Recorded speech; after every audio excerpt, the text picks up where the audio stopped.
Welcome back to the Demystify Sci podcast. I'm Anastasia. I'm Shiloh. And today we are talking about what a potentially positive and optimistic future for humans might look like. With us for the conversation, we have Helena Norberg-Hodge, who is an anthropologist, she is a writer, and the founder of an organization called Local Futures, who spends all of her time thinking about what it would look like to have a world that is not massively dehumanizing and entirely globalized. She's got a crazy experience, which I think might be absolutely unique to anybody alive today. Presumably the people who were with her when she had this experience also had it, but they don't seem like they've dedicated the rest of their lives to trying to fix what's going wrong in the westernized, corporatized world. But there is a point in the early 70s where there was a small country called Ladakh, which was open to the West for the first time. And Helena was a linguist, and she ended up going to Ladakh shortly after it opened to make a documentary film. And so imagine this. We live in a world right now where the only people who are not incorporated into the Western world are basically uncontacted tribes in the Amazon who prefer to stay uncontacted. Like, everybody's got cell phones. Kalahari. Even those guys have cell phones now. A lot of them. Oh yeah, like there was the thing that I found where basically they give them cell phones and they become addicted to pornography within the first, 6 weeks or something. So this is a pre-internet era where Helena and her team of filmmakers ends up in this country where they've never seen any Western culture before. This is basically a pre-contact, I don't want to say civilization, this is a pre-contact region, which is for the first time interfacing with the West. And so what Helena sees is she's able to look onto Western society from the outside for the first time in her life. And she's able to see what happens when Western culture becomes imported to Ladakh and what that does to society. And it is such a transformative experience for her that she devoted the rest of her life. She's now, I actually don't know, she looks like she's in her late 70s at this point. And since she went to Ladakh in the mid-70s, she has been working on figuring out how she can bring back the message of what she learned there to the world that we live in so that we can put the brakes on what is happening to all of us every single day so that we can redirect and build a world that actually makes more sense. And we've had a bunch of these conversations on the show where I walk away from them feeling like the person that we're talking to has a lot of criticisms of the system. They're happy to tell you what's wrong with the West. They're happy to tell you about the fact that everybody's living with fear, uncertainty, and doubt, but they don't actually have a lot of solutions. They seem to be really focused on the fact that everything's bad. And I really, really, really don't like those conversations. They leave me feeling very unsatisfied. And what I love about talking to Helena is that she's like, yeah, we're not doing good. Let's not pretend like we are. The environmentalist movement has been deeply corrupted and brainwashed over the course of the last 25, 30 years into being something that is also very corporatized. And yet all of us have individual political power to be able to do something tomorrow that makes our lives better and more functional. And we lay all of that out in this conversation, from her experience in Ladakh, what she learned, what she saw in the West, how she thinks we can actually do something about it, what she recommends, and what you can do. A lot of myth busting too, right? Because there's a lot of things that we've shot out of our mouths on this show that turn out to be just ideas that we feel like we were kind of born into. Isn't globalization necessary to relieve poverty in the developing world? Aren't there too many people for the majority to live on the land? Aren't cities more efficient? Don't people prefer to live in urban areas, right? These are all myths, and they turn out to be not so simple to say yes to at the end of the day. And that's a huge part of the conversation that we're having today. Helena's made some movies. We're going to put the link to those movies in the description. So if you want to learn more about that, you can watch them. She's also written a couple books. The links for that are an Amazon affiliate link in the description. But basically, I think that the advice that she has for the world is incredibly salient, incredibly useful, and really inspiring. So I hope you enjoy the conversation, and I hope you check it out. Remember, our show is entirely supported by listeners like you. And if you're already supporting us, thank you so much. It means the world to us. If you're not already supporting us, you might consider coming over, checking out patreon.com/demystifysci. Not only do you help us keep the lights on and continue to put more and more of our time towards this project, but you can also hang out with us once a week. We get together every Sunday morning over Zoom, and we'd love to see you there. And we're publishing those hangouts too on our Patreon page so that you can catch up if you can't make it. You can also support us by giving us a like, subscribing to the channel, giving us a good review. Those are completely free, but they really help us attract better and better guests because we grow the channel, and that's what people really look to when they think about doing a show or not. You could also grab some gear down below. We're selling it at cost, but it's a good conversation starter, so grab a t-shirt or a sticker. What else can you do? You can talk to us. Come over to Discord, come over to Facebook. You can jump in the comments section and write an essay for us. We'll check it out and consider your ideas. Maybe you'll make some friends. We're also putting on conferences. So we had our first conference last year in Austin. It was incredible. We made, did I say August? I think that was this year. That was this year. It feels like we've lived so much since then. We had our first conference this last year in April in Austin, and it was incredible, and we made some great friends. Everybody made friends. We're going to do it again next year in Portugal next summer over the weekend of June 13th, and I would love to see you there. We haven't put up ticket sales yet, but mark your calendars, and we'll get them out to you in the next month or two. So there's a lot of ways you can get involved, and I would love to see you around, so consider it. Check out patreon.com/demystifysci. Otherwise, enjoy the conversation and tell me your thoughts down below. The scientific revolution starts now. The Demystify Sci podcast. Let us see in the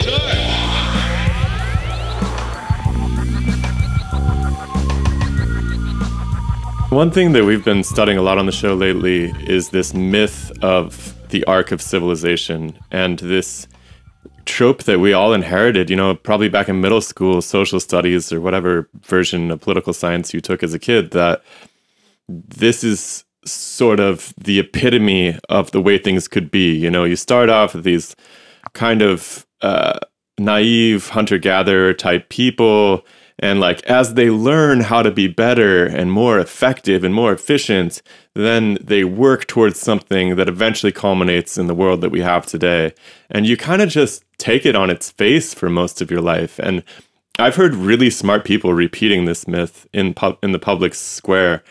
I was literally just editing our conversation with Randall Wray, a modern monetary theorist, and he literally said, hand in hand, we began as tribes, and then we started agriculture, and then after agriculture began, civilization emerged, and so did inequality, and we've been on that arc ever since.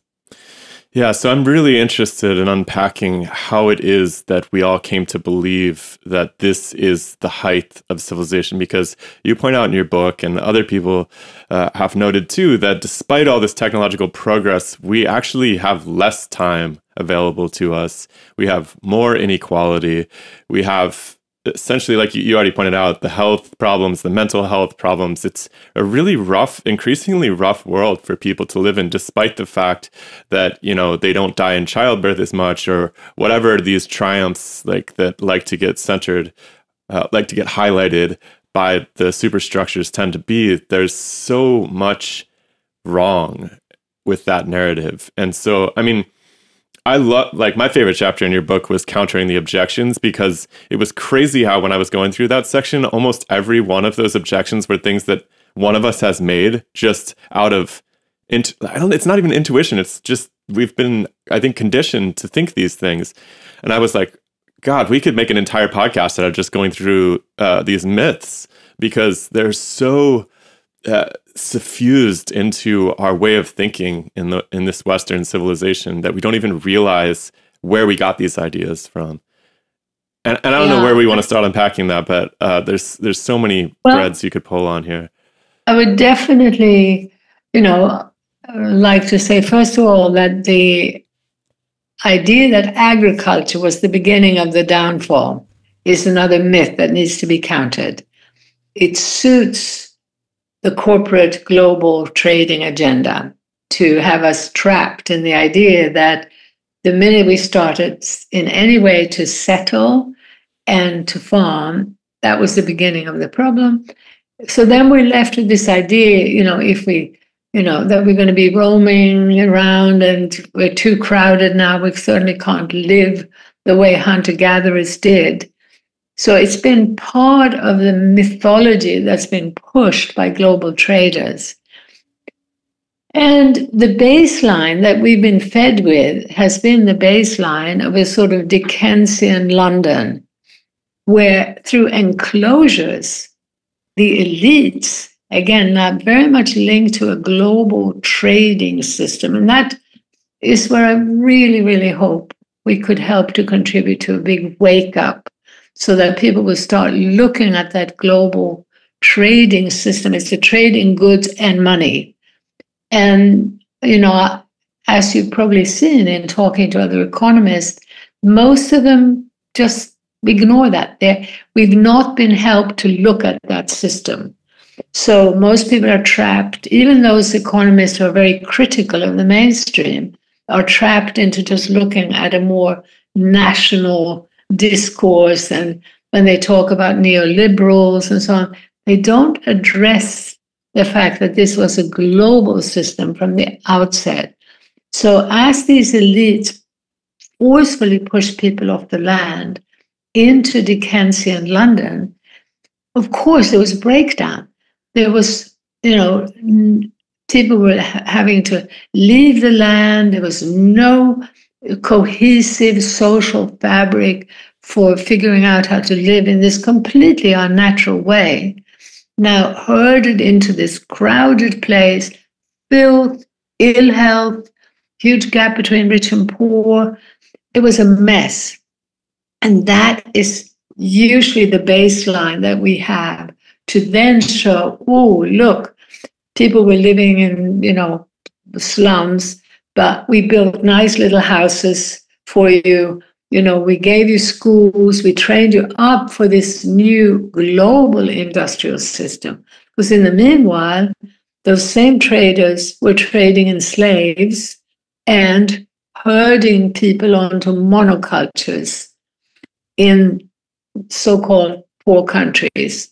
So you were herded away from production of a range of things for your needs, for your community's needs, to now stand in a cotton monoculture, a tea monoculture, and we grew up defining countries by what they produced for the global market.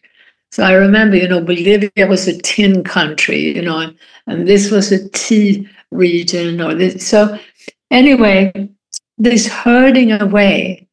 And it's really tragic because I think that the tendency of anthropological study and widespread cataloging of how people live comes in the aftermath of these enclosures and comes in the aftermath of globalization. And so you travel around after the age of exploration begins and all of these countries are being turned into plantations.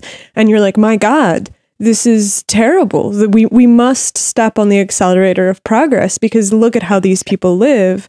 But there's almost no substantive data about what do they live like before contact.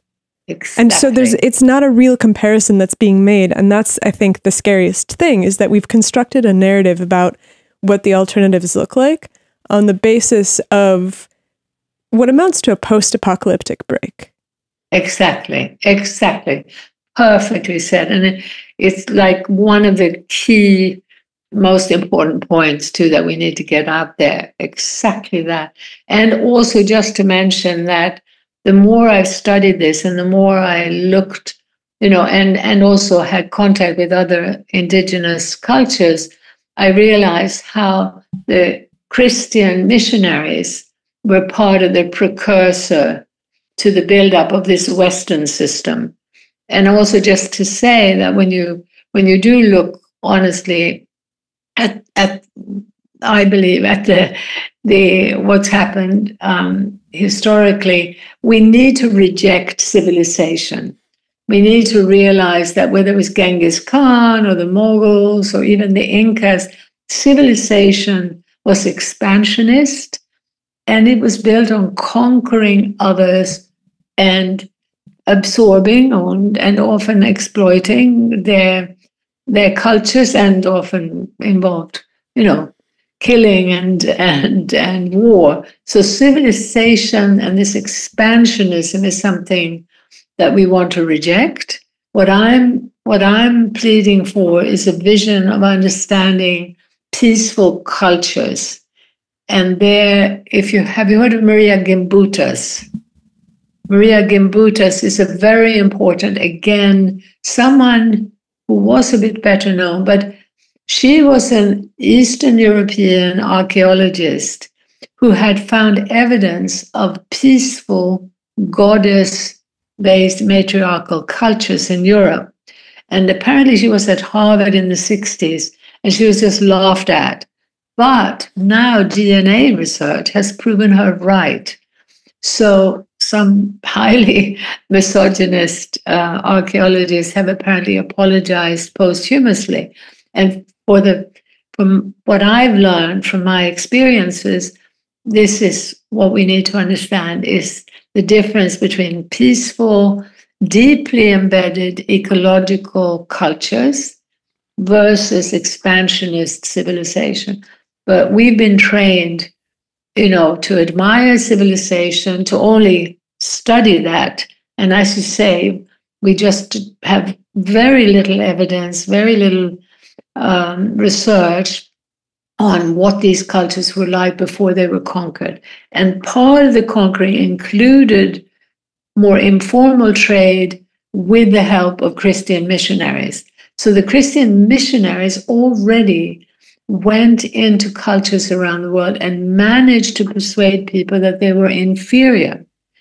So there are African tribes that have origination myths where they say, the white man and we black men were, pulling on the stick. The white man won, and that's why they have wheels and we don't have wheels.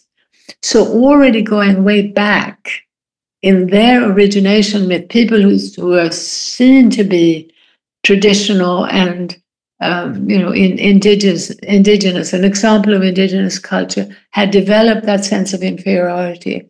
And I could talk to you for hours about what it means when people lose self-respect and develop a sense of inferiority. I mean, every psychologist knows how negatively that affects you and how it leads to extremely negative behavior vis-a-vis other people. So that happened to whole cultures. So the Christianity was part of the buildup. And just quickly add, I only learned the other day that the first book of the printing press, the Gutenberg printing press, was about the witches. And the burning of the witches is part of this burning away of a decentralized, empowered, more feminine, ecological culture. And so the sort of the picture that I can share, I think, is one that would appeal to a lot of people if we can get it out. So your work is incredibly important.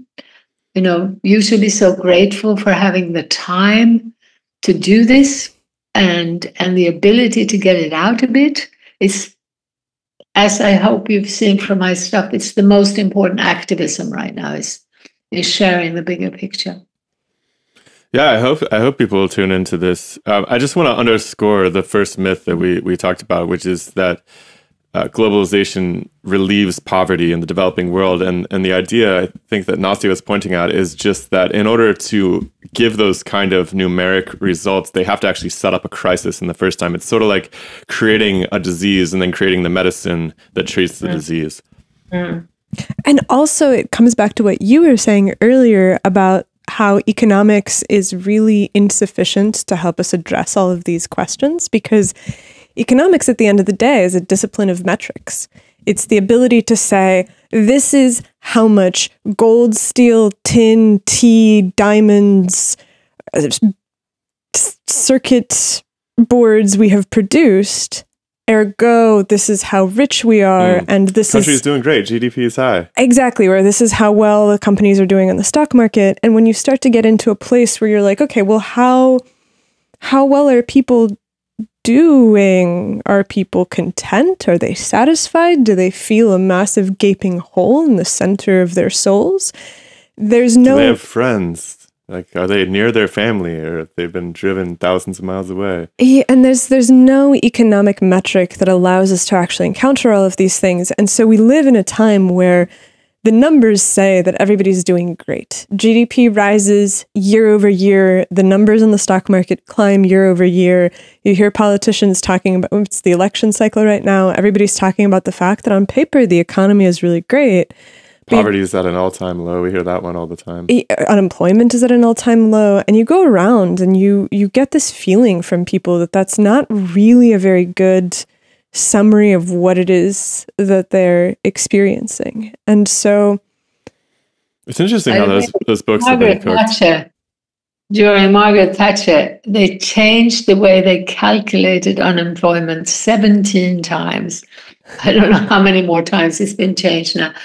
But also I wanted to say, you were talking about this is a metric of how much gold and how much food we're producing. It's only measured when it's produced for the global market. It's not measured when it's produced for the local market. And so this is also where a certain degree of honest measurement could be helpful. But in actual fact, I've been working with friends who try to come up with a genuine progress indicator, a GPI instead of a GDP. And I realized that the best indicator would be the indicators of how much suicide, how much unemployment, how much pollution. Those indicators would be very, very telling. But, instead we have the opposite. Oh, we've got more hospitals, No, we don't want more hospitals. We want more healthy people. And so in terms of healthy ecosystems, societies, and economies, the complexity and the interconnectedness means that trying to ascertain what is the most successful and the best is not going to be done numerically. It needs experiential knowledge. It needs, the wholeness of experience. I often, as I was trying to raise awareness about what was going on in Ladakh and how when people left these palatial houses, beautiful houses in the village, surrounded by trees and fields, and moved into a one-room shack with a tin roof that leaked, rats running around. And that meant on paper, because they were in the city and even earning $1 a day, this was shown up to be progress. This is what's going on right now, all around the world. In China and India, we're told, GDP has gone up. And actually, for many people, the shift has been as bad as what I'm just describing. And I so often just wanted to bring people there. I wanted them to smell the urine, see the rats, see the leaking roof, and get them to experience that. And they could never again call that progress. But of course, the capacity to do that is limited. And I'm so hoping to be able to, I need to focus more on raising money, but I do feel that film could capture some of this, but it needs to be done in a very Can we look at that example a little bit? Like, it's getting it out. Sorry. Yeah, I think film is powerful. I was just wondering if we could look at that example a little more carefully. Like, what were the pressures that drove those people from their way of living into this new way of living? Like, what you were there, so what did you see? How did this play out? absolutely. And that comes to another really important issue that's not being dealt with, and that's the psychological pressure. And so the psychological pressure is fundamentally about holding up an idealized Western urban consumer situation through films, through advertising, and through schooling. So people wanted Nikes, and they wanted to buy, Bulls t-shirts, and they just wanted to be. When I first arrived, nobody wanted that at all. Nobody. I mean, it is amazing to have been able to live with the people before those desires were created, and to see this remarkable joy in living, the vitality, the sense of humor, the quick intelligence. I can't exaggerate that. And I don't know if you remember from my book, I think I write about it, how almost every foreigner who would come to Ladakh, who would actually get to know local people, and usually it would be on a trek, on a hike, through the Himalayas, and they would have a guide, a local guide, and they would, without exception, just fall in love. Norbu, he's the most remarkable person. He's just, so intelligent, so lovely, so amazing. Without exception, that would happen. But that, again, these are rare examples, and they were not putting it into the bigger picture. So very often their reaction to this experience would be to sponsor Norbu to come to the West, and it would be to help fund a school in his village, which he would be asking for, because he, like everybody else, believed that the schools were a ticket to progress, a ticket to the city. In fact, most people don't even think about that it is a ticket to the city, because it is, because you don't learn anything in the school that would help you to grow food, to build a house, to survive in a collaborative, community-based social fabric. You don't learn that. You learn the opposite. So I have a quick question. So you showed up to Ladakh right after it was opened to the West. And so it was in the late 70s, obviously before the internet. Mid-70s. Mid-70s. Yeah. So well before the internet. Did they have phones? Not like no telecommunications whatsoever. No radio, no television. There was a capital city that had already started developing just a few years earlier. And there, I think there were phones. But you certainly couldn't phone outside of Ladakh. And so also electricity was a diesel generator that would go on for a few hours of night, sometimes. So even in the capital city, which was at about 3,000 people or something, both the phone and the electricity was extremely limited. And so did people have a sense of what the rest of the world looked like before it was open to the West? No. So that was what I found. It was probably the only place in the world where no one had heard of the Beatles. And so, no, they didn't. Okay. And so how soon does the sense of schooling being necessary creep into the conversation? Because you're saying that this is like and I think that it's a really interesting point, because you're like, look, kids go to school, yes, but what do they learn? They learn the details of how to be good workers for a global corporation, so you can manage spreadsheets and answer emails, and my microphone is slowly slipping, and make sure that you can manage all of the necessities of this global landscape. And so I imagine that pastoralists who are not connected to the outside world are not really thinking about, well, we need to build a school so our kids can become beetle-philes and work at the nearest factory. When does that appear? Now they are. But at that time, they weren't. They were both pastoralists and farmers, and I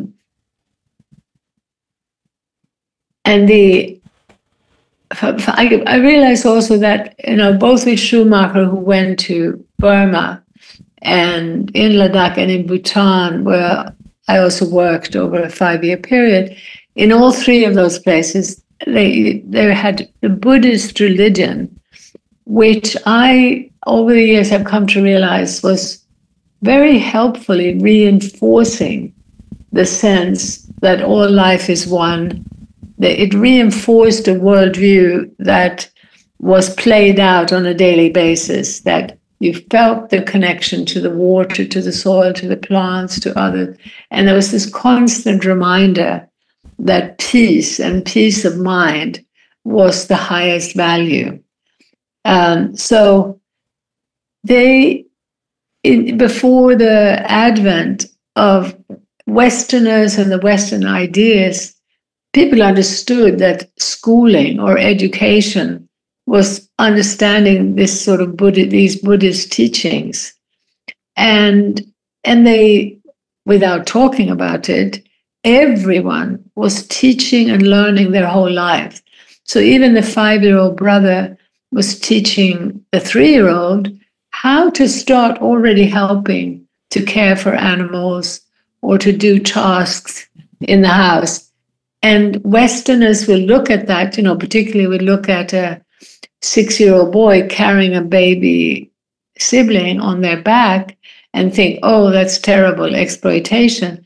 What I came to realize was that it actually helped men maintain their feminine energy. It actually, we now realize, affects the hormones. If you are, in your whole life, and as a young man growing up, engaged in those caring activities, it literally affects you physiologically.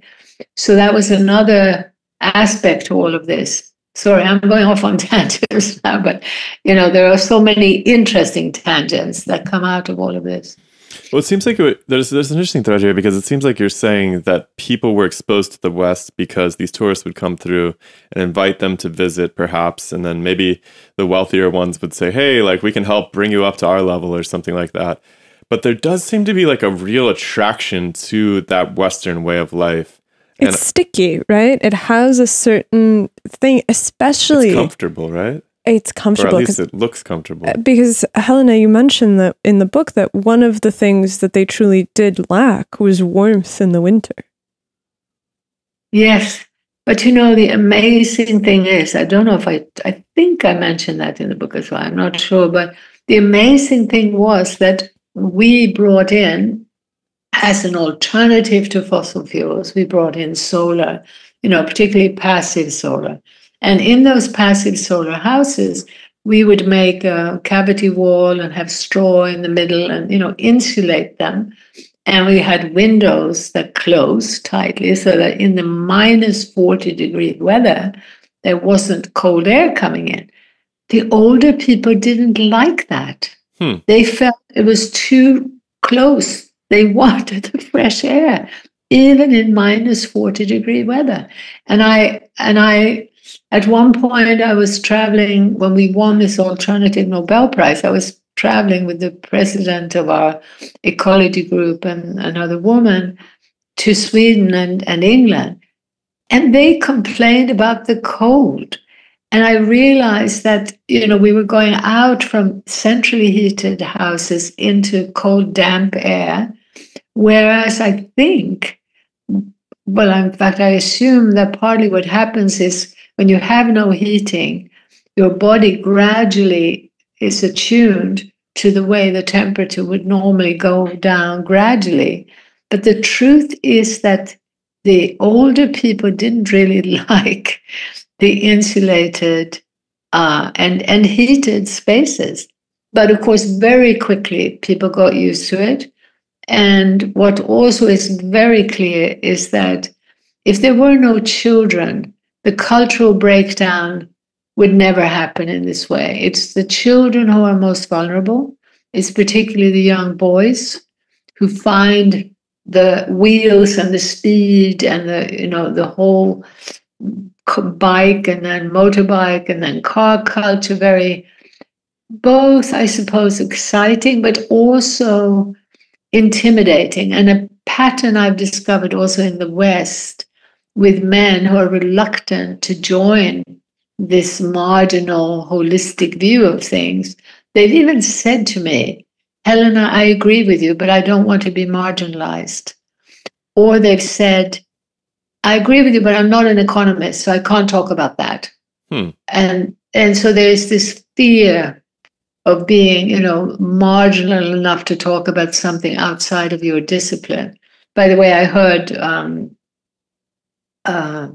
one of the economists you talked to also was saying how he couldn't talk at all about politics or about any of the sort of impacts of the economy because he was purely an economist. So part of now, again, I'm going off on tangents to come back to them and the way they were and how this seduction and pressure happened. Very clearly, children and particularly young men first, very, very clearly. And you will see that around the world, that the women would tend to be much more reluctant to leave their spiritual and community traditional practices, even in clothing and so on.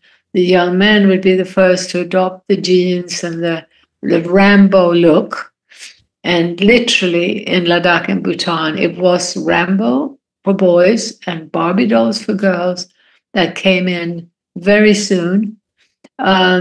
Do you think that it made them more reproductively competitive to get into that market?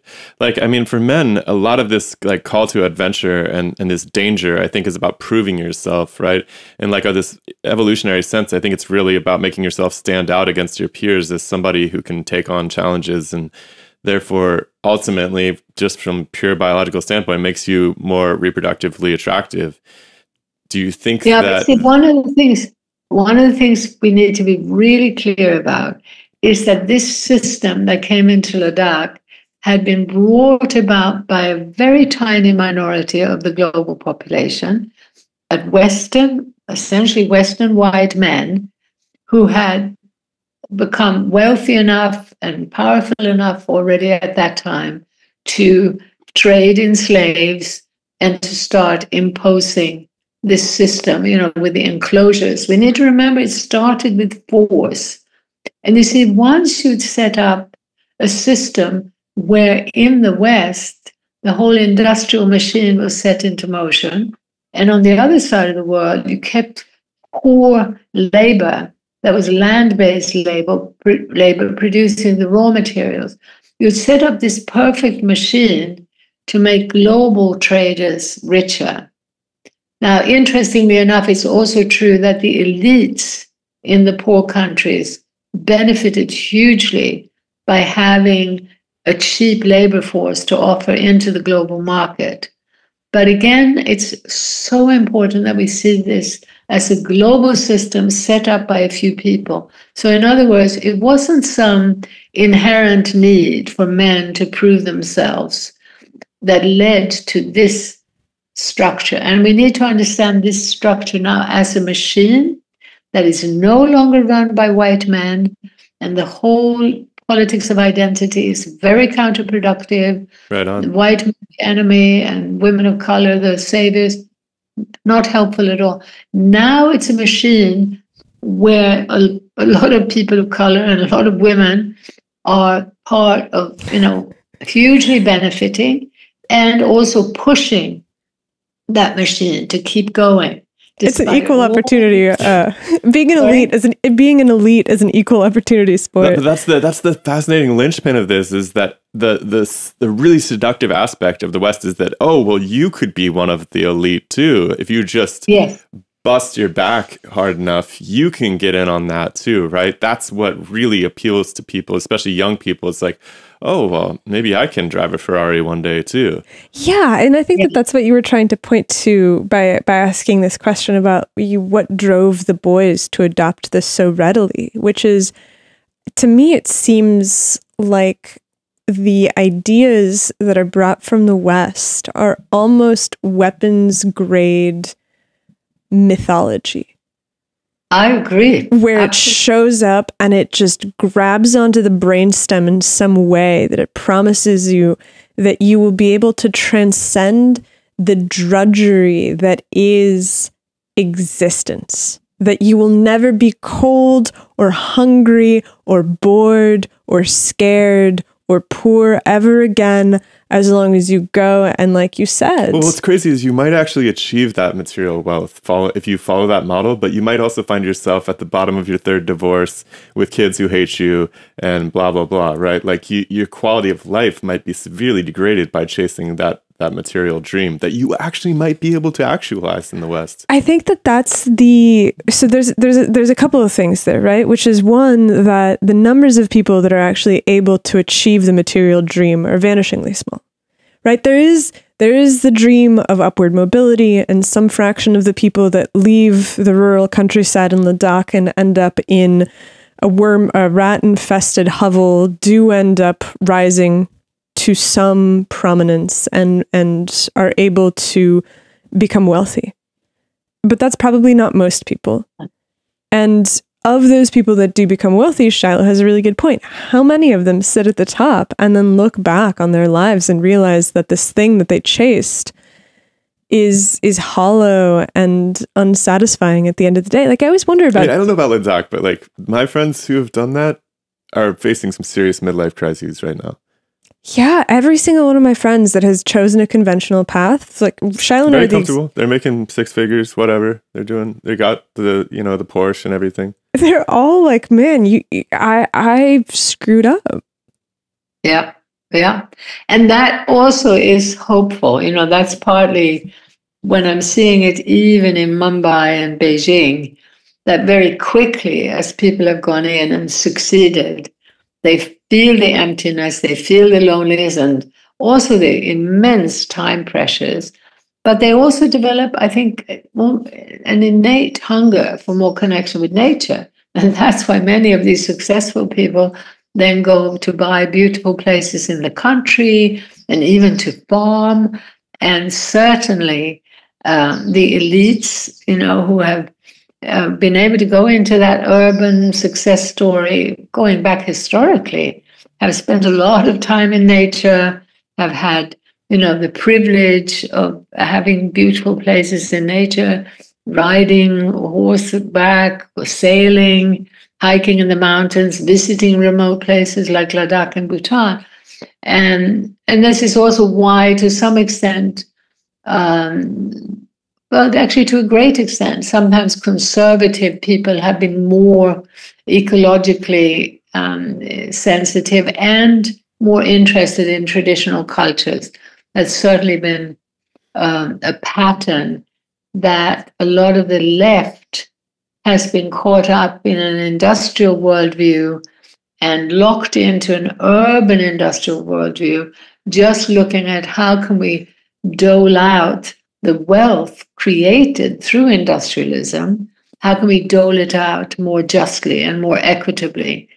But they haven't questioned this extractive global system and its enormous ecological impact, which means the destruction of the real economy. It means the destruction of, every single thing we use comes from the earth, every single microchip, every last thing. And as we gouge out and poison and destroy that earth, we, of course, are all suffering from it. So that ecological truth is something that's absolutely that's needed. really brilliant. Can I just pause you for a second? That's really brilliant what you just said about the fact that the left, like, I feel like we don't have a political wing that's capable of criticizing this massive machine, because you just pointed out it's just so smart. The left is concerned with how to divide up the spoils in a more fair way, but they're not actually concerned with, hey, is this extractive process the right way? Is this actually helping people's lives? I think that's why, I used to definitely find myself very left-leaning when I was younger. I was really into Chomsky and Howard Zinn, and like these things meant a lot to me, Woody Guthrie and stuff. But the older I got, the more that I saw that those political parties didn't really seem to be concerned with the actual at the, like, in the trenches situation. They were, like you said, really concerned with how does it look? How can we divide this up? How can we make this look good on paper? And that's so insightful to me. I'd never thought of it and quite also, like that. I wouldn't say, because I also studied with Chomsky. I don't know if you know, but, I really loved and respected him. But it was clear already then that he didn't understand those deeper ecological issues, even though he was very supportive of my work and of me, and he's really a lovely person. And generally, I'm left-leaning in the sense that generally on the left, there is this desire for greater justice. And I would say even now, the desire for better ecological development and so on. So as long as it makes the corporations lots of money. Sorry? As long as it makes the corporations lots of money. Well, no, but that's not a left value. The left is still much more critical of the corporations, of wanting greater justice, and also not in this country. Sorry? Not in our country. Excuse me, sorry. No, absolutely not. The left is completely possessed by the corporate. It depends. It depends on the type of corporation, right? So I think that there's a really dramatic shift in what's happening to the left right now and how they relate to technology companies. Medical, pharmaceutical companies. Anybody that can put on this mantra of care and compassion in a way that, again, right, it's like, we care about you, so we want to make more drugs and we want to make more hospitals and stuff, and it's like, that's not really doing anything because we're all dying younger. Like, what's happening? Or we really care about you and we want to make sure that we censor information because the information is damaging to you. And so I think that there is a class of corporation that is still the oil baron that's holding the big sacks with the dollar signs on them that people are definitely against. And there's a new class of corporation that seems to stand for the ideals of the left that is not subject to the same sort of critique. And I think that that's what you're pointing to. Is that? That's right. That's exactly right. That's fair. And also, I want to point out that in looking at all this over so many years, I started realizing that it's very important that we distinguish between, as it were, the people and the political parties. And you would see that, the political party of Democrats or Labour in England, they weren't representing what the voters were actually about. Right. And so you see this huge separation. And that's where I was talking now about sort of the typical voting person, left-leaning, whereas I think you were talking more about the theatre of corporations and the party politics, which is completely embedded with the corporate empire. And that's the embed with the corporate empire and supporting the corporate empire, the left has been doing every bit as much as the right. And that goes back all the way to the Second World War. And many people in the West, when they question this corporate empire, they keep thinking of it as only a right-wing endeavor. And it's certainly been supported by the left political party machines. And that's true in Sweden as well. It's true in Europe, in other countries that you might not hear so much about. So there's a very clear pattern there. And that's why we absolutely desperately need to get out a bigger picture that is so common sense, is so clear. And without a doubt, most people would agree with it, without a doubt. And that's also because, you were talking about how people, they're seduced by sort of wanting that, fancy car, or, it looks very seductive to go into the city. But actually, what I'm seeing is most people are just trying to survive, to put food on the table, to have the sort of, a home, and to have a home of their own, and to have good food on the table. And so many of them doing everything they can to try to give their children what they consider a good education. And all the time, these needs are being met through a system that's become more and more toxic, more and more destructive, and above all, made it more and more difficult for the 99% to even have that decent home and good food on the table. And so this is the truth of what's happening. But in order to see, yeah? Oh, go ahead. Go ahead. Finish your thought. All right. Well, I just wondered if we can turn towards that urbanization question that you bring up. And you know, this is one of the myths, I think, is that people want to live in cities, right? I've said this on the show before. I feel like, you know, there is some appeal about cities, right? There's stuff. We live out in the country, and you know, there's not a lot happening here in terms of if I want to go and see music or see shows or see comedy or whatever, I can't. I have to do that when I go to the city. And so can you talk me out of that myth that people want to go and live in the cities, perhaps? And then I think the flip side of that, which I hope we can get to, is that the land can't actually sustain people not moving to the cities. But let's start with why it's not true that people actually want to live in the cities. Well, I would say that right now, the way this whole system has been able to envelop the entire world, the way that the media has been used to introduce, even into the deepest Amazon, this very seductive picture that if you get that schooling for your children, you too can live in a way where you don't need to work. So to come back to that also, just want to remind you that what I experienced in Ladakh would be a little bit like Martians landing with their amazing flying saucers in New York and every day spending $100,000. Now, this is back like in the 80s, so it would be even more now if you were to do it. But about $100,000 a day. They'd be going out buying these amazing clothes, doing all this stuff, $100,000 a day, individually. Us Westerners came into Ladakh and spent $100 a day. That was the equivalent of what a family might have in a year for luxuries. They didn't need money for food. They didn't need money for healthcare. They didn't need it for education. They didn't need it for housing. $100 a year, what a family might have. Now imagine you're a young person and your parents are telling you to get out there and farm, carry things on your back, walk up to the high mountains, deal with it.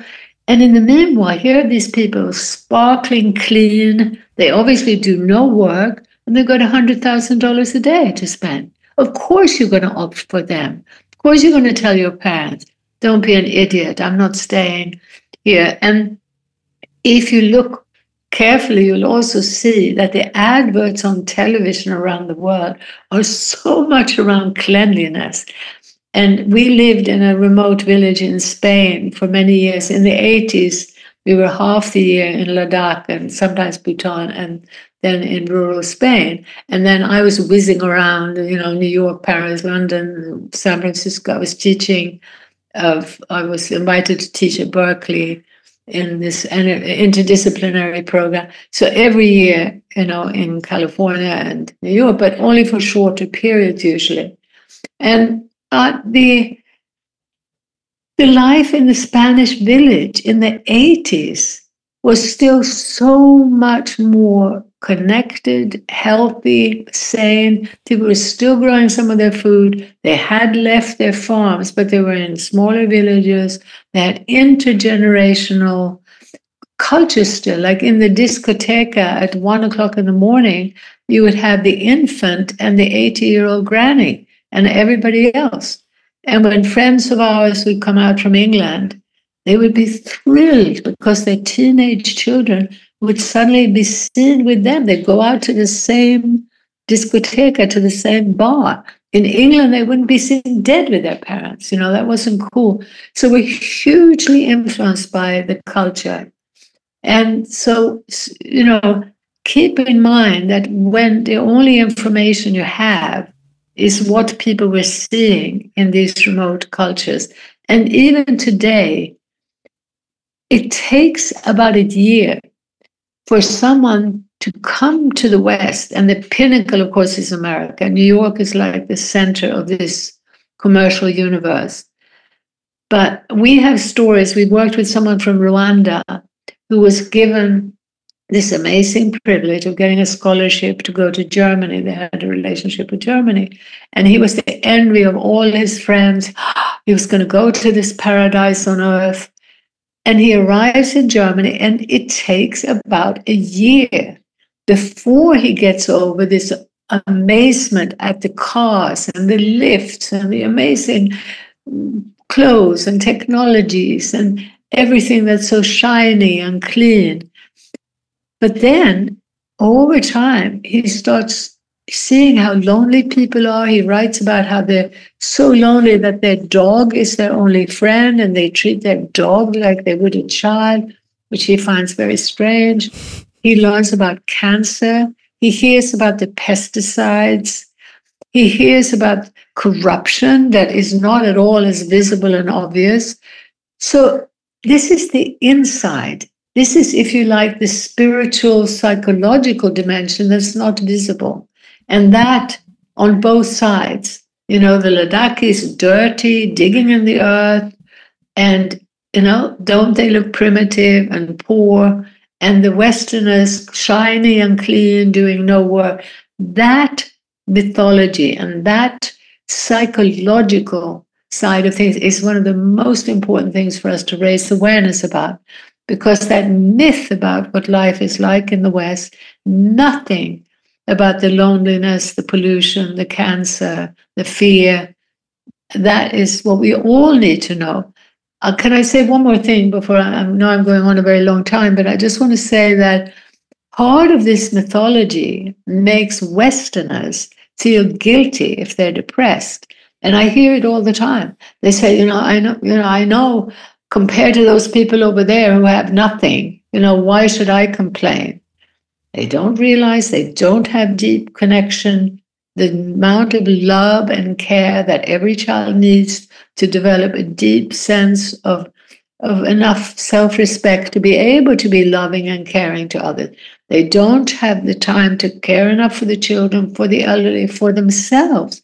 They don't have the time, that it also takes to enjoy life, to dance, to sing, to be creative.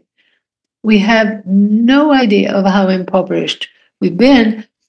And that leads then to a feeling of guilt when people feel depressed. So instead of people saying, oh, well, maybe this system is treating me badly too, and maybe we should focus on changing the system, it ends up being, more and more grief, self-blame, and often suicide, among young people. About suicide also, in Ladakh, suicide was something that might happen in a generation, an old person, maybe. Basically, it didn't exist. Now it's at least one a month, and it's young people. So this is so black and white that I can't stress strongly enough how important it is that we understand this. And it seems like from what you're saying that the reason that people want to end up in these urban centers is that there's an illusion of magic and prosperity that from the outside is very convincing. Even if we're talking about somebody moving from rural America into New York City, there is a sense that when you arrive to this new city, you're going to find a tremendous amount of opportunities. You're going to be able to come into your own. It's going to be the place where you finally figure out what the world is all about. And that may be true. It definitely plays out for the first year, right? I visited New York many, many times before I actually lived there. And the first year we were there was pretty fun, actually. And then you start to see like the grind and the envy and the competition and the betrayals that start to unfold the longer you're there. But I think that the thing that's really, really different for us versus the Rwandan exchange student that ends up in Germany is that the Rwandan exchange student still has these family and community networks to compare and contrast with. Yeah. Not a single person that I grew up with still lives in the place that I grew up. My family moved across 3 continents before I was 10. We were the only 6 people in this entire hemisphere. We still are the only 6 people in this entire hemisphere in my family. And so there's no place to go back to. And so the city attracts you because it's a place of found family, it's a place of new connections, it's a place where when you shake the world, all the people that are loose rattle into the cities, and then you can start to create this community where everybody comes together and you're like, okay, well, we're all a little bit orphaned and lost, and so we'll hang out here. And I think that the idea is that among those people that have a prosperous community in terms of interpersonal relationships to return to, those people show up to the cities and they're not seduced by it. And so the reason that everybody wants to live in the cities might be more of a symptom of the fact that there's nothing to go home to because they live in some place that's been decimated by industry or extraction or just the drain over the course of so many generations of people having to leave to go into the city in order to participate in this industrial machine where the question stands, is the desire for the city an innate desire to be able to go stand in line for the newest restaurant? Or is it just a thing that we comfort ourselves with because there's nothing at home? It's a networking opportunity, yeah. But this comes back to the question you asked earlier that I didn't answer, that is also, I think, really important now to realize that for many of those people, even from Rwanda, there is no going back. Very often when they've left, it becomes extremely difficult to go back. And don't forget, we've had, generations of colonialism that have emptied and destroyed those villages and smaller cities also that were thriving. So now the situation is that if you want to be somebody, if you want to do something, you want to be a successful businessman, you want to be an artist, you want to be an activist, to try to raise awareness about these environmental issues, city is where it happens. Because in the small towns and even the small cities, as you said, things have been emptied and they've been emptied for generations. Now that sounds very bleak, but I do also want to highlight that where I am right now in a place called Byron Bay in Australia, and where I've lived for a long, long time in England called Totnes, which is where the Schumacher College is or was, you have this new local. And when you look at the new local, what you find is people who have experienced the emptiness of the urban consumer culture and who want more contact with nature, who want their children also to have a very different type of schooling, who want more community. And so they're committed to the more human scale, to the ecological, and to the spiritual fabric of connection. So there are all over the world what we would call these localization hubs that demonstrate the benefits of rebuilding the local. And there are also in cities, you wouldn't believe it, in Seoul in South Korea, there's a group of 20,000 people that live in a sort of break-off eco-village that started with a campaign to protect the land on the side of the city. And then they started their own school, and then a lot of small businesses joined, and they have now also bought a farm, and some of them are moving out into a more rural eco-village. But even in the city, there are people who connect in the form of things like co-housing and a big thing like this Songmisan in South Korea to do things differently.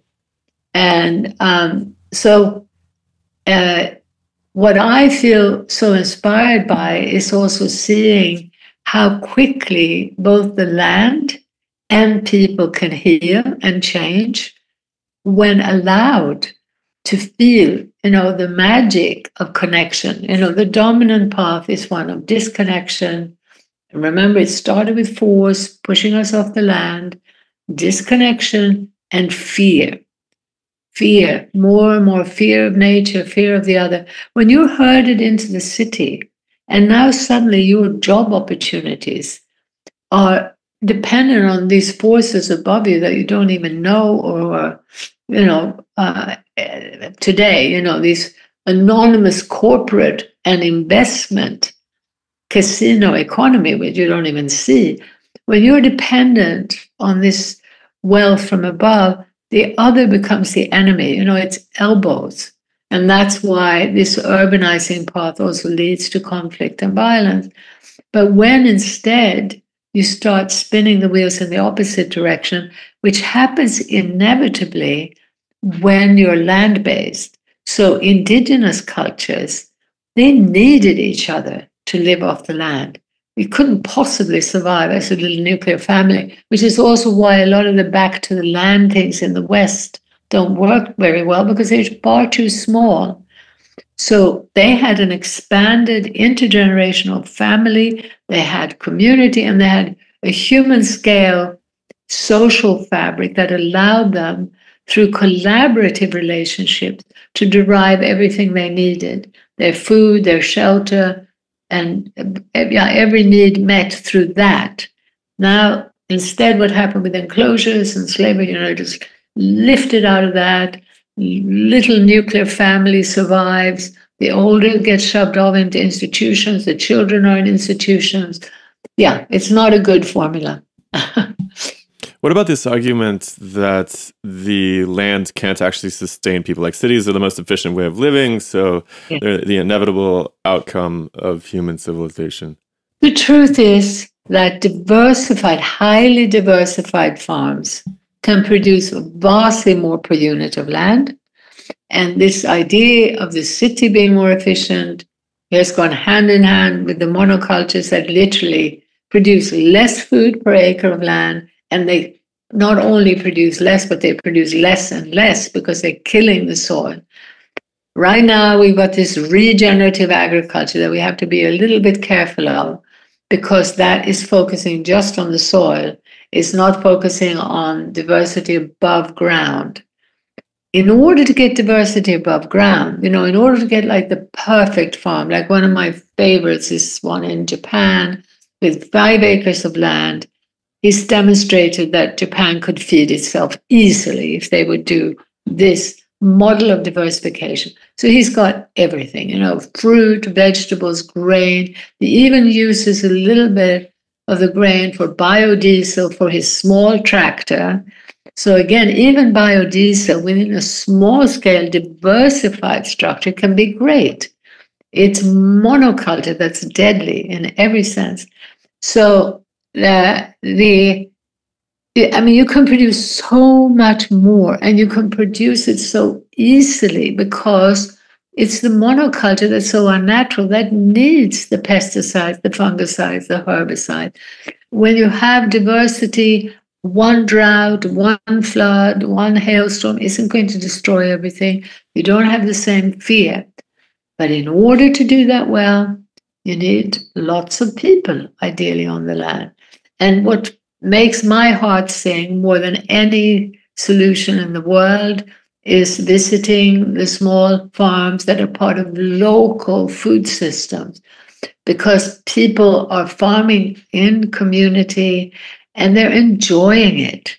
And they're even doing it in cities. But watch out for these city solutions, because we don't want this 100% urbanization, but we want to embrace real solutions in the city, but keep hammering on about the need to connect the city to the countryside around. And we want real farmers and, real food production, not just a community garden or, a tiny small farm in the city. So, even traditionally in Ladakh, the average yields were higher than the average yields in America at that time. And we did studies, 3 separate studies on the yields. Now, the government that was coming in with DDT, that was outlawed in the West, and pushing chemical fertilizers and other pesticides, claimed that the yields were much smaller than they were. So part of what happens to set the wheels in motion is lying and underestimating the truth of what's actually going on the land. But the really hopeful and the really positive thing is that not only can those diversified farms produce vastly more, but I can give you examples around the world where barren land has been restored to flourishing diversity in 5 years.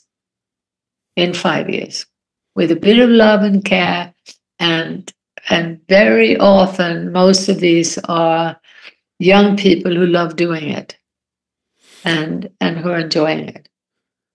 All right, maybe we can look at some of those examples when we get back. I think I would love to learn how to, participate myself, and I'm sure people listening would too. So let's take a little bathroom break for 10 minutes, and then we'll link back up and look at the future and how we rehab this. Good. Really quick, I have to interrupt your listening experience to ask you for a favor. If you enjoy the podcast and you've listened to a bunch of episodes and you are thinking about what you can do to support us, think no more. You can offer us a monthly donation. We live in a world where money talks more than anything else, and we have people to pay for the podcast, we have a studio to run, and it would be really, really fantastic if you could help us out by joining patreon.com/demystifysci. The last thing we were talking about was this drive towards urbanization and the alternatives that might be possible, and sort of the myths that have grown up around that. And one of the things I'm really fascinated and I spend a lot of time reading about is what happened to all of the giant civilizations of the past. And it's interesting because, like, when you first start reading about it, you hear about typical stuff, natural disasters or wars or these big catastrophic things. But the closer you start to really read between the lines about things, you start discovering that a lot of giant cities were abandoned very slowly over the course of 100 years, especially down in Mesoamerica. I've been reading about the Bronze Age collapse in, prehistoric Greece. And it just seems like people in the past have walked away from urban environments very, for reasons that archaeologists don't entirely understand. And which is kind of funny because, I think our conversation today has illuminated problems, yes, with our modern society, but they seem to be things that have probably happened before to some extent, right? It is really hard for me to imagine that people that live in empire do not at some point take a look around and just say, fuck this shit, and just walk away. Because they figure out that they can go live doing things that they want to be doing instead of working their entire lives for somebody else so that they can buy the Bronze Age equivalent of a speedboat. It has to be the case. Yeah. I think for me, the lessons from Ladakh are just so strong and so clear. And they just, for me, they provide a roadmap to the future that is so, just so convincing. And I've experienced it in my own life, how much happier I was there. Because, there are a million things that go with that lifestyle too, which is they move their bodies, as much as we sit. And now we've discovered that sitting is the new smoking. It wrecks our backs and our bodies, and so movement is essential. They would sing, and in a participatory way, everybody's singing together. It turns out that affects your vagus nerve. It's this blissful meditation that is also so healing for the whole body. And because every single day was different, because nothing is identical when you're dealing with plants, with animals, with water, when you're dealing with life, not man-made dead artifacts. So the difference between a piece of plastic and a piece of wood, that life means that every single thing is unique. So every single thing you handle and is alive, and that means infinitely rich and complex. I just can't stress enough what it means, the difference between being deeply connected to life versus the dead.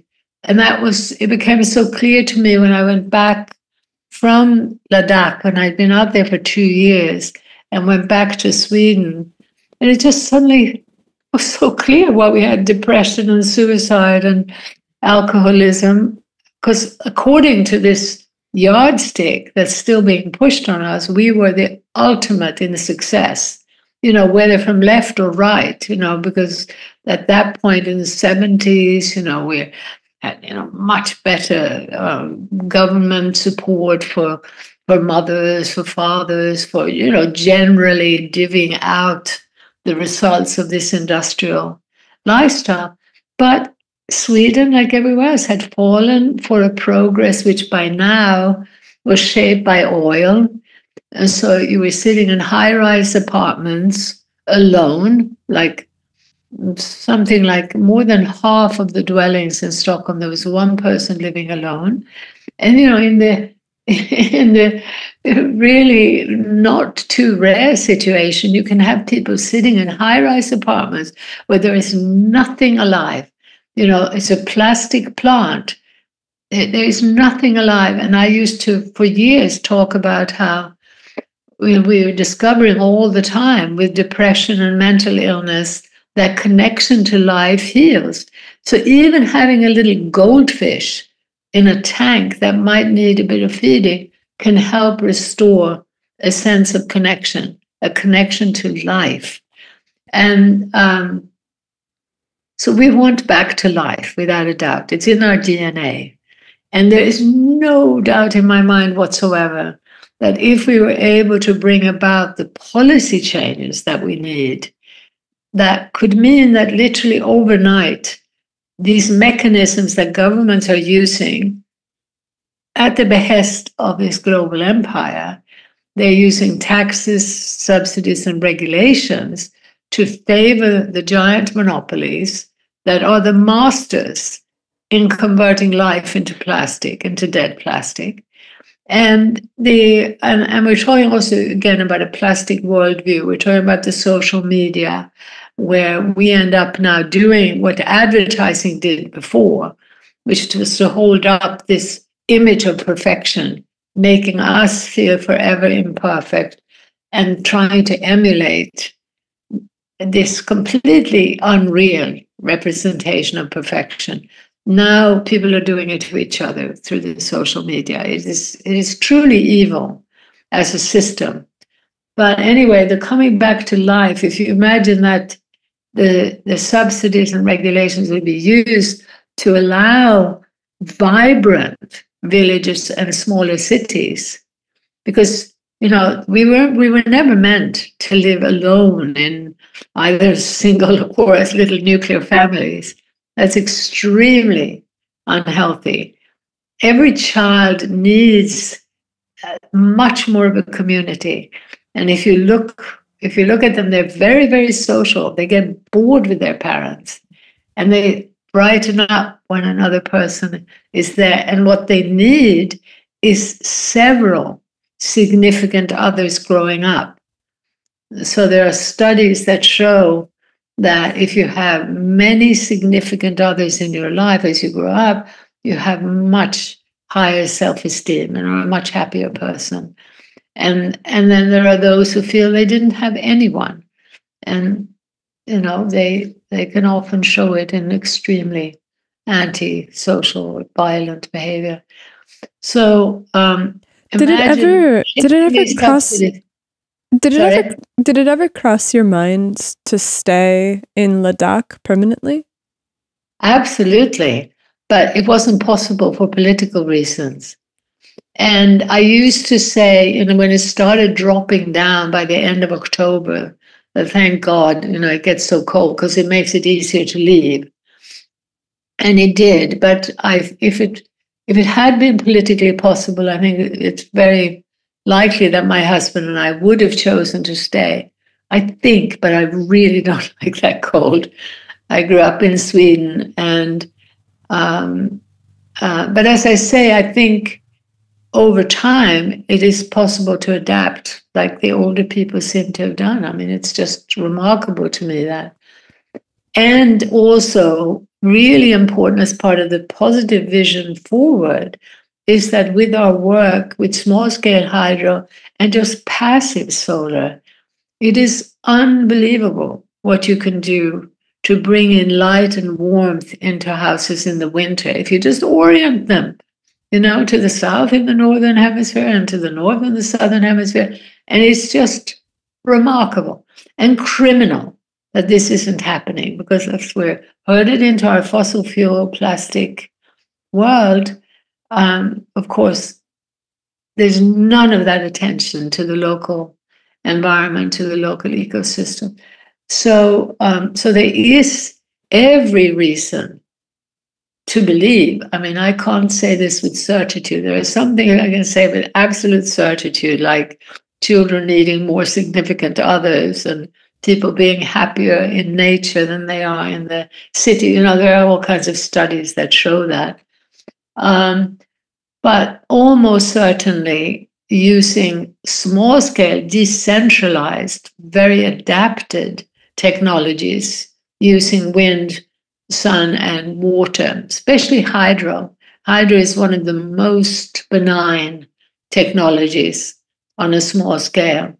So if people want to have some of that heating and certainly to have cooking, a bit more of a shield between them and nature, it could be done, certainly could be done in a vastly more benign way. And I think one of the important research projects that we should have right now is to look at where is all of this energy going? Why do we need this energy? It is literally to ensure that we can't be self-reliant. So just remember, if we manage to shift these policies so that our governments support in our country diversifying and providing food for our own country needs, overnight energy use would go way down, and so would corporate profit. And that's the only reason why this insanity is going on right now, that we are being separated further day by day from the source of our food.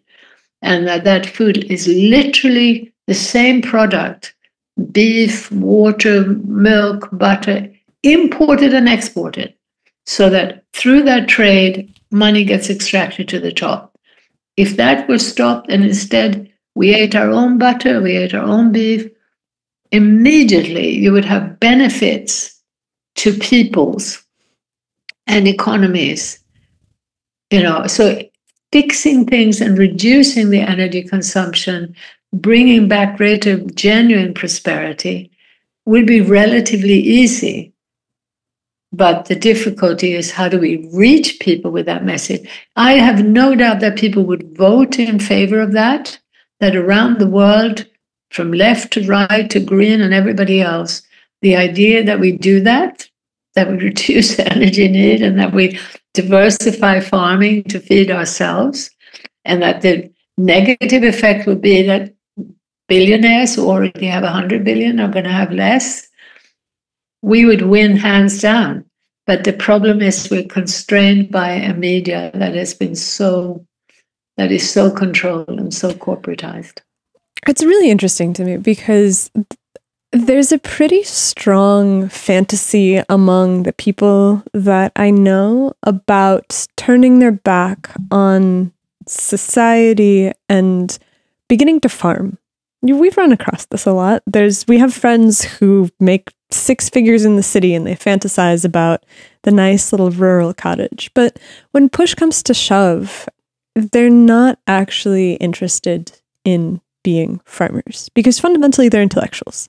They like to be able to do their email job, and they like to be able to manage, and they like to be able to work the way that they do. And honestly, I toy with the idea of farming as well. We talk about this periodically. We should get some chickens. You can't travel when you have chickens. But you can't travel when you have chickens. And so... Yes. Go ahead. So maybe just for the average, there's probably people listening, a lot of people listening to this have their email jobs, they live in the city, and it's like, what can those people do? I don't think anybody is really sold on the idea that we're going to vote our way out of this mess, especially because our political parties are so thoroughly captured by the industrial corporate actors. I mean, everybody's everybody I know has completely lost faith in that solving our problems. Yeah. So This election is maybe the Let's worst talk one. more about that. Let's talk more about a political solution. But yeah, go ahead. Continue. oh yeah, well, like outside of a political solution, like how can, what are the things that just like the average listener can do to move the ball down the field in the right direction? Well, I really have to say that they should be helping to move the ball politically. But the politically can mean getting enough of a critical mass at the community level to start doing things together. So as long as we keep looking for individual solutions, we're pretty trapped, again, because of our need for more social activity, for more connection. And that's what keeps people trapped in the city. As a nuclear little family, it's very difficult, except, you can move to a place where this ball has started rolling. And that's what I would call the new local or the neo-Indigenous. By the way, I call it ancient futures, learning from ancient nature-based culture. And I think it's very important to stress that those nature-based cultures were inevitably more feminine. So, ancient futures or local futures are feminine futures, and that the entire system has dragged us into this competitive, fear-based, warlike system, which is hyper-masculine. And we all need a big dose of the feminine, women as well as men. And that happens automatically when we're allowed to do our work in a more human scale and genuinely collaborative ways. One of the things that we didn't mention earlier that you should remember is that one of the keys to more collaborative relationships is not to segregate children into separate age groups. Putting, 31-year-olds into one room, just think, in the kindergarten, it is elbows and screaming. And then, with one adult or something, it's horrific.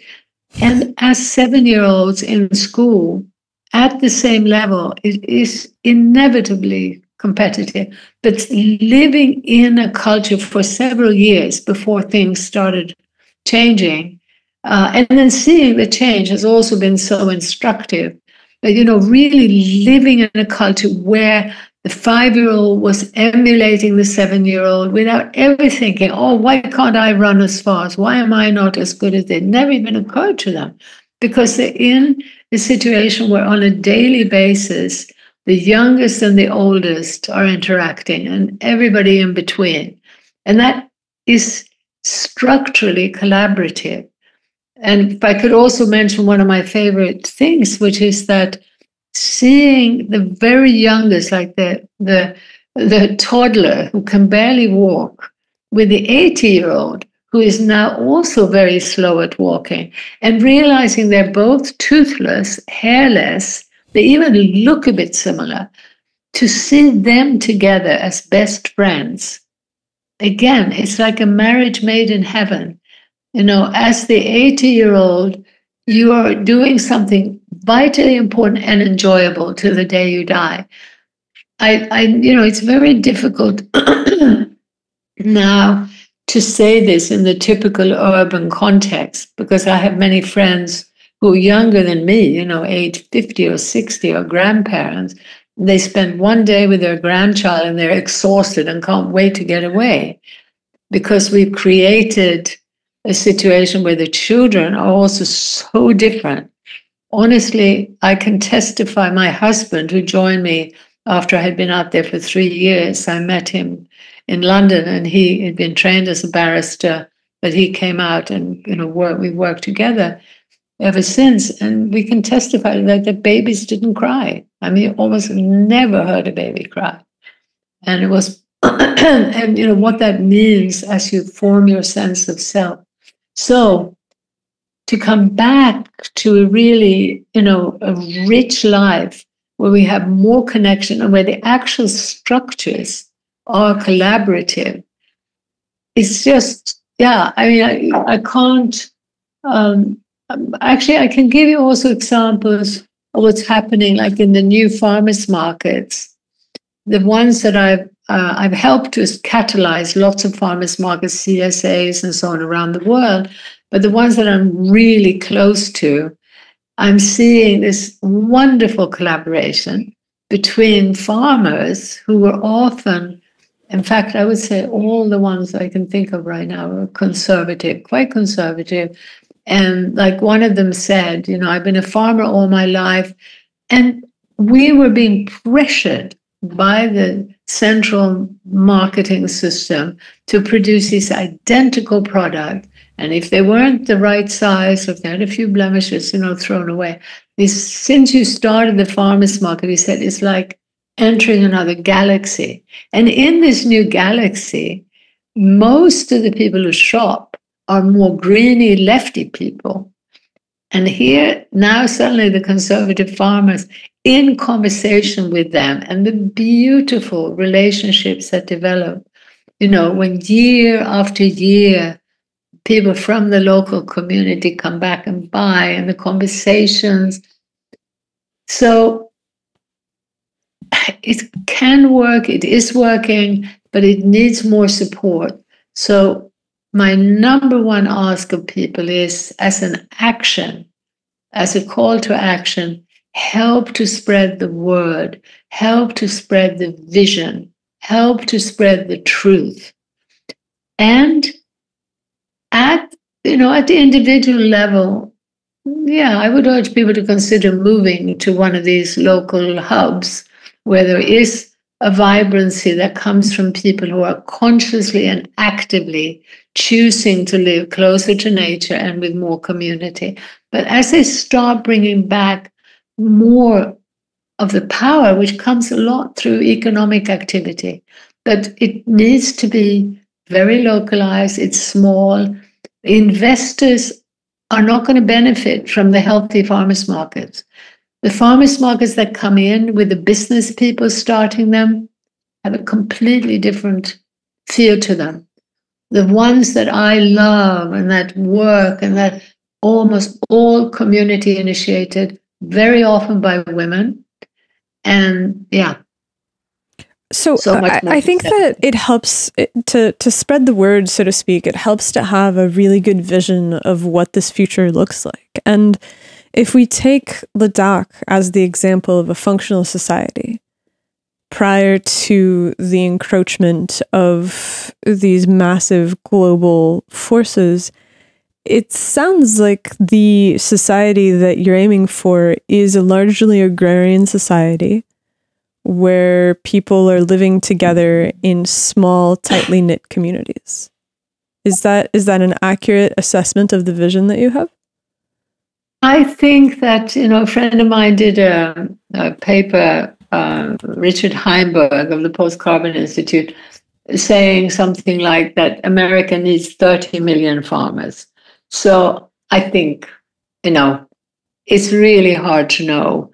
But certainly, everyone doesn't need to be a farmer, but the vibrant relationship between the city and the farm, and starting with the understanding that the real economy is the living earth. So, whether it's cleaning up the waterways, whether it's the planting of trees, whether it's also understanding that corporate propaganda have made us believe that people living in the forest is a no-no. And again, I can give you lots of examples of what happens when the fence gets put around the forest and, millions of things go wrong. People actually living in and of the forest and near the forest, the best way to maintain them.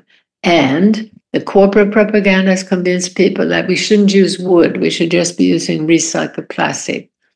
All part of terrible propaganda that takes people in a completely wrong direction. Harvesting the wood, even using it for fire, is good. And please don't believe that wood smoke is as toxic as diesel fumes.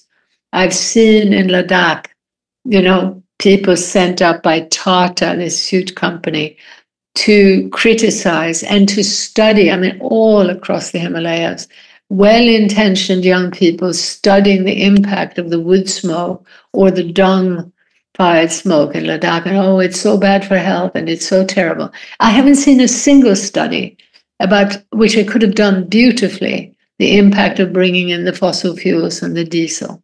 Not a single one. We are so closed. And I tell you, we smell wood smoke compared to diesel fumes. And no one is going to convince me that the wood smoke is as dangerous as the fossil fuel smoke. We have a weird situation where someone in our neighborhood, I'm reasonably certain, is burning plastic. People burn trash. And honestly, the problem with the wood fires out here, I've seen people do this, is they don't know how to build a fire because no one ever taught them. So they just pour gas all over their wood piles. Yeah. Right? And it's a way of getting rid of wood scraps from the yard. And so what happens is that they lie in the yard. Everything's wet. It's just this massive tower of scrap that they've collected from the yard. Yes. No one ever told them to put a tarp over it. And turning it into a pile that can actually be lit would require a lot of work. And it's a lot easier to just dump a bunch of gasoline on it and then light the gasoline on fire. Yeah. I want to go back to something you said. So you those were all wonderful examples of how we can orient ourselves towards a better future. But you started off saying that that this was, in some sense, you advocated political solutions to these problems. Is that what you meant? Is people working together on a grassroots level, or did you mean actually trying to organize movements? Because I did. I feel I'm very skeptical of our ability to organize large movements, especially in a world where the media companies, like even this episode, if some state-sponsored corporate actor doesn't want this to be seen, people will not see this video, and they have the ability to do that. And so I'm very skeptical that these large-scale political movements are even possible in this world that we live in today. Yeah. Talk me out of it. I totally understand that, and I'm in a very small minority still believing that it might be possible. And the way I see it is that we need to be aware that it's not a question of asking people to send letters to their members of parliament or their congressmen. It's a question of getting this vision out laterally, particularly to left-leaning climate and environmental activists, to show clearly that the problem is this corporate empire, and that it's not even the individuals in the corporations, it's the system. And so we can totally move away from demonizing individuals. At no point, not even demonizing individual corporations or demonizing anyone. Let's just say, oh, there's this system that we haven't been paying attention to because it's sort of out of sight and it's behind government, and the anger against government as it grows is leading to a very frightening swing to a type of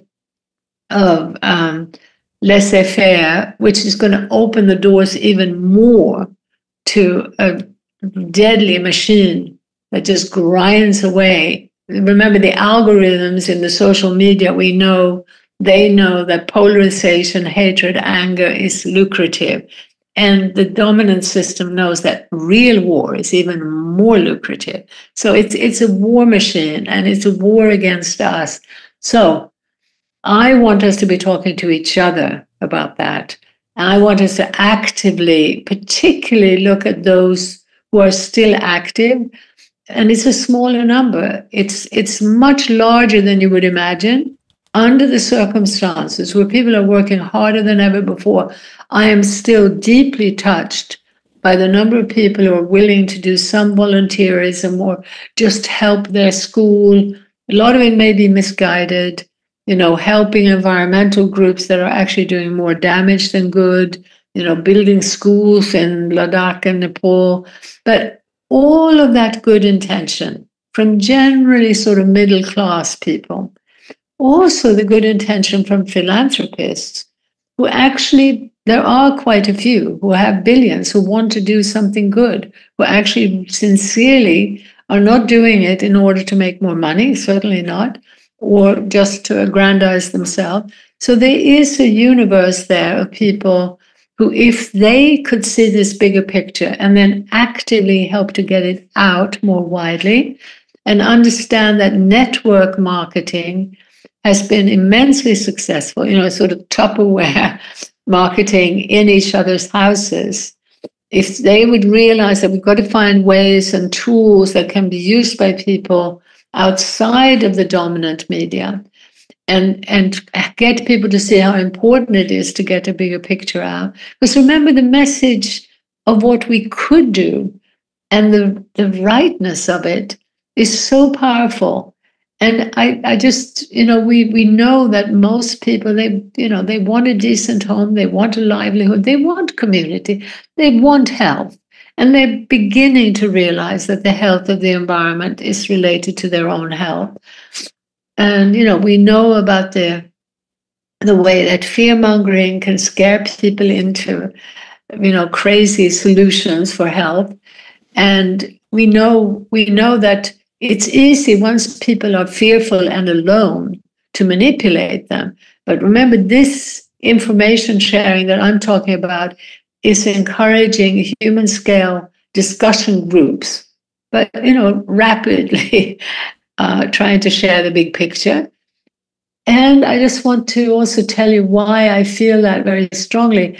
I worked with some leaders in Portland starting in the early 90s to bring in localization as a way forward. And we even were able to influence mayors. We worked with businesses who were starting to sort of do it. There was food growing, there was creative, community projects.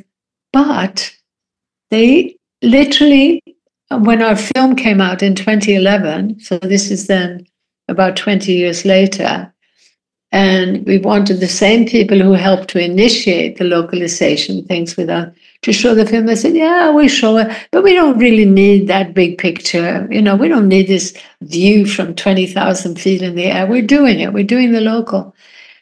I sort of want to shout at them now. I haven't actually done that, but, because you didn't keep up the education about the big picture, you've helped to usher in the poverty that now means that people are sleeping on the street in Portland. Things are falling apart because we can't, in isolation, create this working models as long as people are so pressured by the dominant empire. So we really need to simultaneously build up from the bottom up at the community level. As much as we can do. But even there, the education of the dominant system and its damage, the negative side of that, as well as the positive through localizing, that education helps to get much more things happening at the local level. But I think arguing all the time that we need to be creating a new politics, which will be, it's already starting. So at the local level, mayors, I don't want to tell you this on camera, but I can tell you off camera about some of the stuff I can share about that. But at the local level, mayors and local councils are tending to respond a bit more because they're little more in touch with the realities on the ground. And so the politics changing can also change in that way. And they are. Sort of, because the pressure the other way is also so strong. So, yeah. What were you going to say, Sheila? I was going to say that it seems like there's a lot that can be done by simply bringing, honestly, tuning into educating yourself in whatever means that is, whether it's podcasts or books or conversations with people who are actually undergoing sort of transformative social experiments, and then bringing it into conversations, on whatever scale that is, whether you're talking to your mom or your grandma or little kids or whoever, your friends, and you hear some of these myths, or you hear some of these kind of corporate narratives that are in some sense siphoning up a lot of the attention. I think about the various ways that the green movements have been sucked up by the corporate think tanks. think tanks and the corporate just structures, like the same business as ever. I think that there's a lot you can do by just getting involved, like opening your mouth when you've learned something and sharing it and like starting a new direction of discussion. And I think that doesn't get enough attention. Like it really matters. Your voice really does matter. No, I think that's love true. That you say that. I think that I just want to add something before we move on, where I think that talking to people and changing the paradigm of what is possible is really important, which is why I like your book, because it's chock full of examples of, there's the town in Brazil that's really poor, and so they build a community credit union that issues a hyper-local currency that is just for the local economy, and they pull themselves out of poverty by being able to trade with one another on the background of this currency, to the degree that they're no longer so poor that they're living in these incredibly destitute shacks with streams of open sewage in the streets. You have the story about the guy in Thailand who is living in a rural village, decides that he's going to go into the town. The town sucks. He tries as hard as he can for as long as he can, and then finally says, screw it. He comes back, he digs a fish pond, grows his own food, realizes that it's sustainable, and now teaches other people how to do it. So there's clearly, and it's just, I think almost every single chapter has examples of this, where people decide that they want to do something, they figure out how to do it, and they pull it off, and they don't die, which I think is the thing that everybody's afraid of. If you decide to go against the system, you die. It's always just so useful when somebody's like, oh, that can't be done. There's just so many of these things that fly off of people's tongues, and we're guilty of it too, right? Where you inherit you don't even know where you get these pictures from. It's almost like you were born with these visions of how things work in the world. And I feel like reading these counterexamples in your book, I hope people will go out and read your book. You actually have 2 books. We read the most recent one, but these examples of how things, they can work actually. And people have made them work many, many times. And that's just such a good tool for moving these conversations forward and getting unstuck. But I can't help but think that this is deeply related to what happened with the farm to table movement. So Alice Waters in, I think like 70s in Berkeley, opens up a restaurant called Chez Panisse. And she's going to get food from grocery stores and is like, this food is disgusting. These tomatoes taste like they're made out of cardboard. The lettuce is wilted. The meat is, wrapped in plastic and on the verge of rot. And she realizes that she's in a state where technically it's the breadbasket of the entire country, and yet she has almost no access to the fresh produce from the farmers. And so she's driving around in her pickup truck all around Central Valley, negotiating these relationships with farmers. And I think she's the first restaurant in the country to have a farm-to-table model where she's actually getting the food from the people that are growing it. And now we take for granted that farm to table is everywhere. It's the mark of quality. It's the mark of locality. I think that even the culture of farmers markets, like you're going around the world and you're starting farmers markets, the fact that people want that, I think can be traced back to this idea of the farm to table movement. And the reason that it spreads is because people go somewhere and they see it and they try it and they realize that the tomato that they can buy at the farmer's market is head and shoulders above the thing that they buy in the plastic clamshell at the grocery store. And then they go looking for it in their own region and it expands. And so to wrap it to a question and to get to a place that I think is really important, I wonder if you can't tell us about some places where you think people are really successful at this project, where others can go and see it in action and get inspired by it, and then go home and start thinking about, okay, what can we do locally? What can we do with people around us? Well, I want to tell you, Alice is a very close friend. She's also on our advisory board, and so I know her extremely well. And you're right, she was one of the first, and she in turn was inspired by being in France as a young woman and seeing how it worked there better. And it used to be that the place where I would tell everybody to go was the entire west coast of North America, from Vancouver down to about San Diego. Along that strip, this more green localization work was happening. I was also very active in helping to promote it, like I mentioned, also in Portland, but also in Berkeley. We were sort of behind getting one of the first farmers markets going, and Alice was also promoting it. But she, her main focus has been on schools, some sort of edible schoolyard, and she believes that we can change the school system towards having local food. That's going to be best. But again, I really wish that she would have, and still would, but she sort of held up my book and on camera saying, local is our future, the name of my book. She's totally behind that, but not actually working on talking more about how the policies of both Clinton and Bush and everybody onwards have been supporting this corporate empire, which means that this local food, which is definitely growing miraculously, but it's getting no help whatsoever from policy, no help from the media, no help from academia or research, the opposite. There are all these studies that come out and say, oh, don't think that buying local food means lower emissions. There are now studies that show that,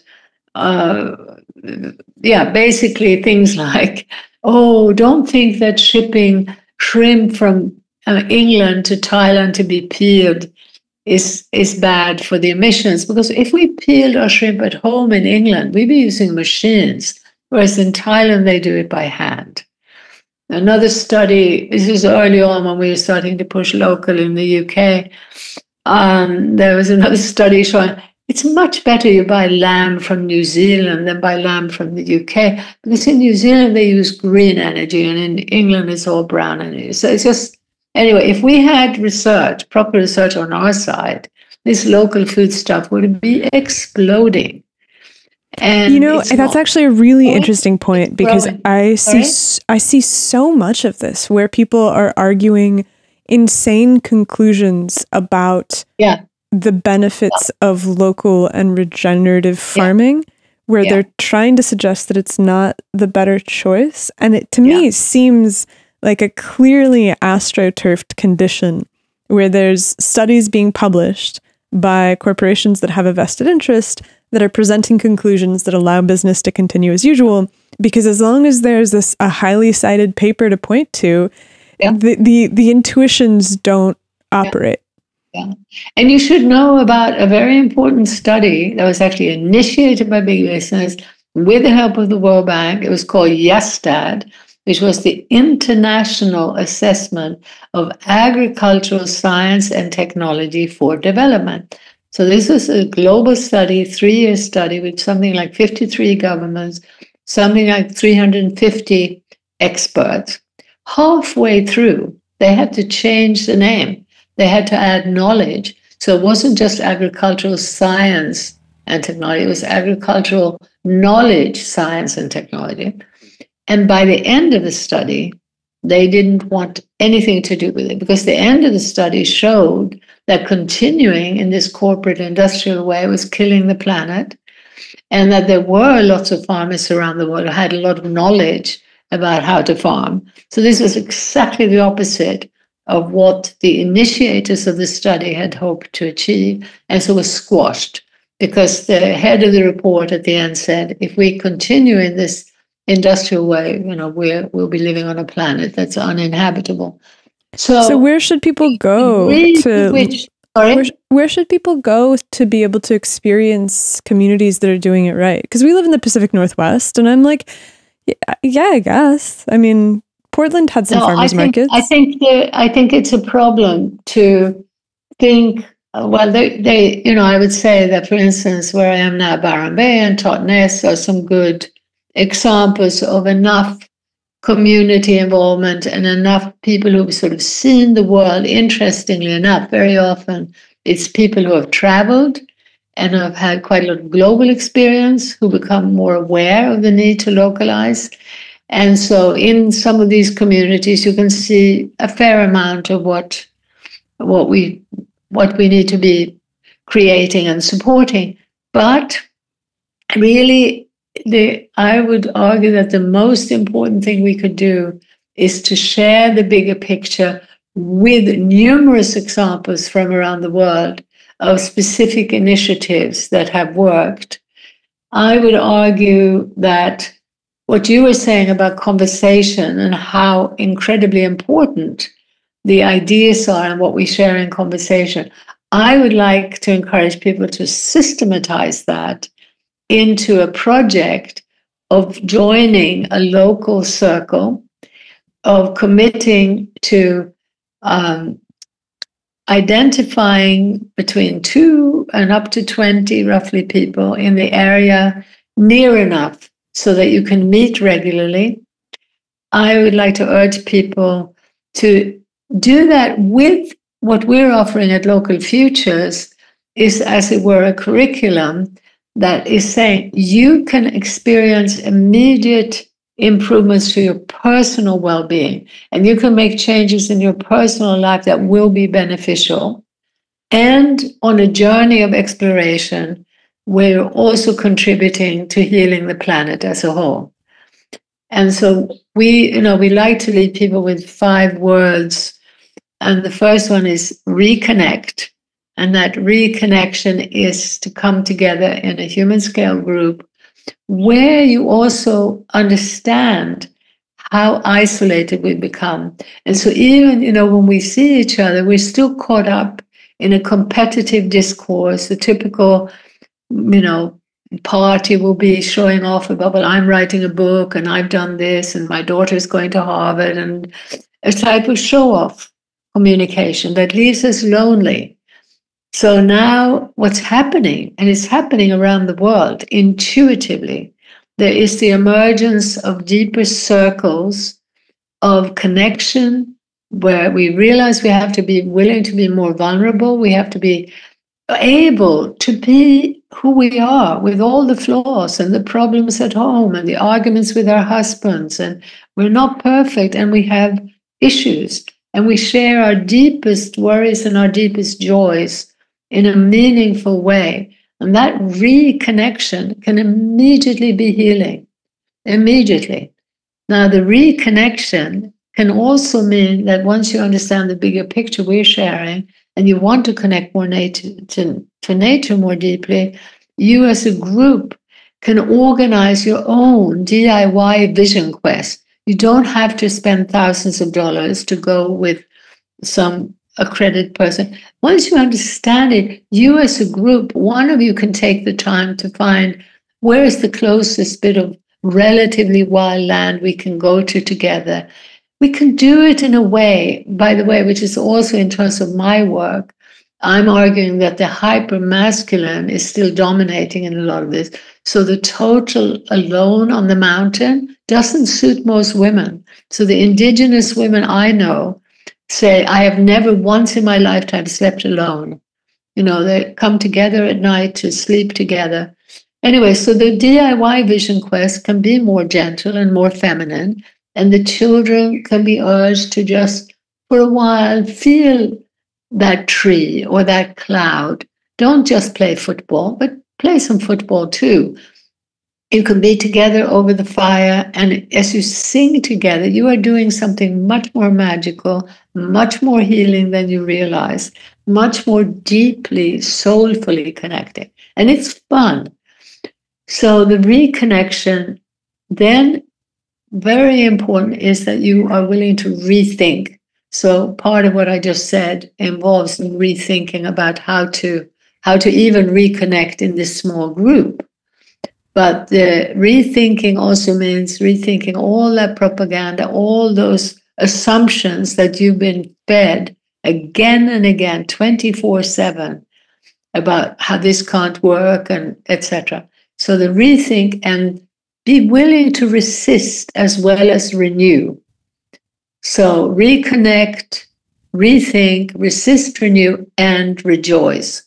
And the resistance and the renewal, that is about not falling into the trap of saying, we don't need to know about the problems. We know it all. Let's not talk about that. No, we don't know about the problems because we don't know about the cause of the problems. And we don't know how we ourselves are carrying those problems through our assumptions.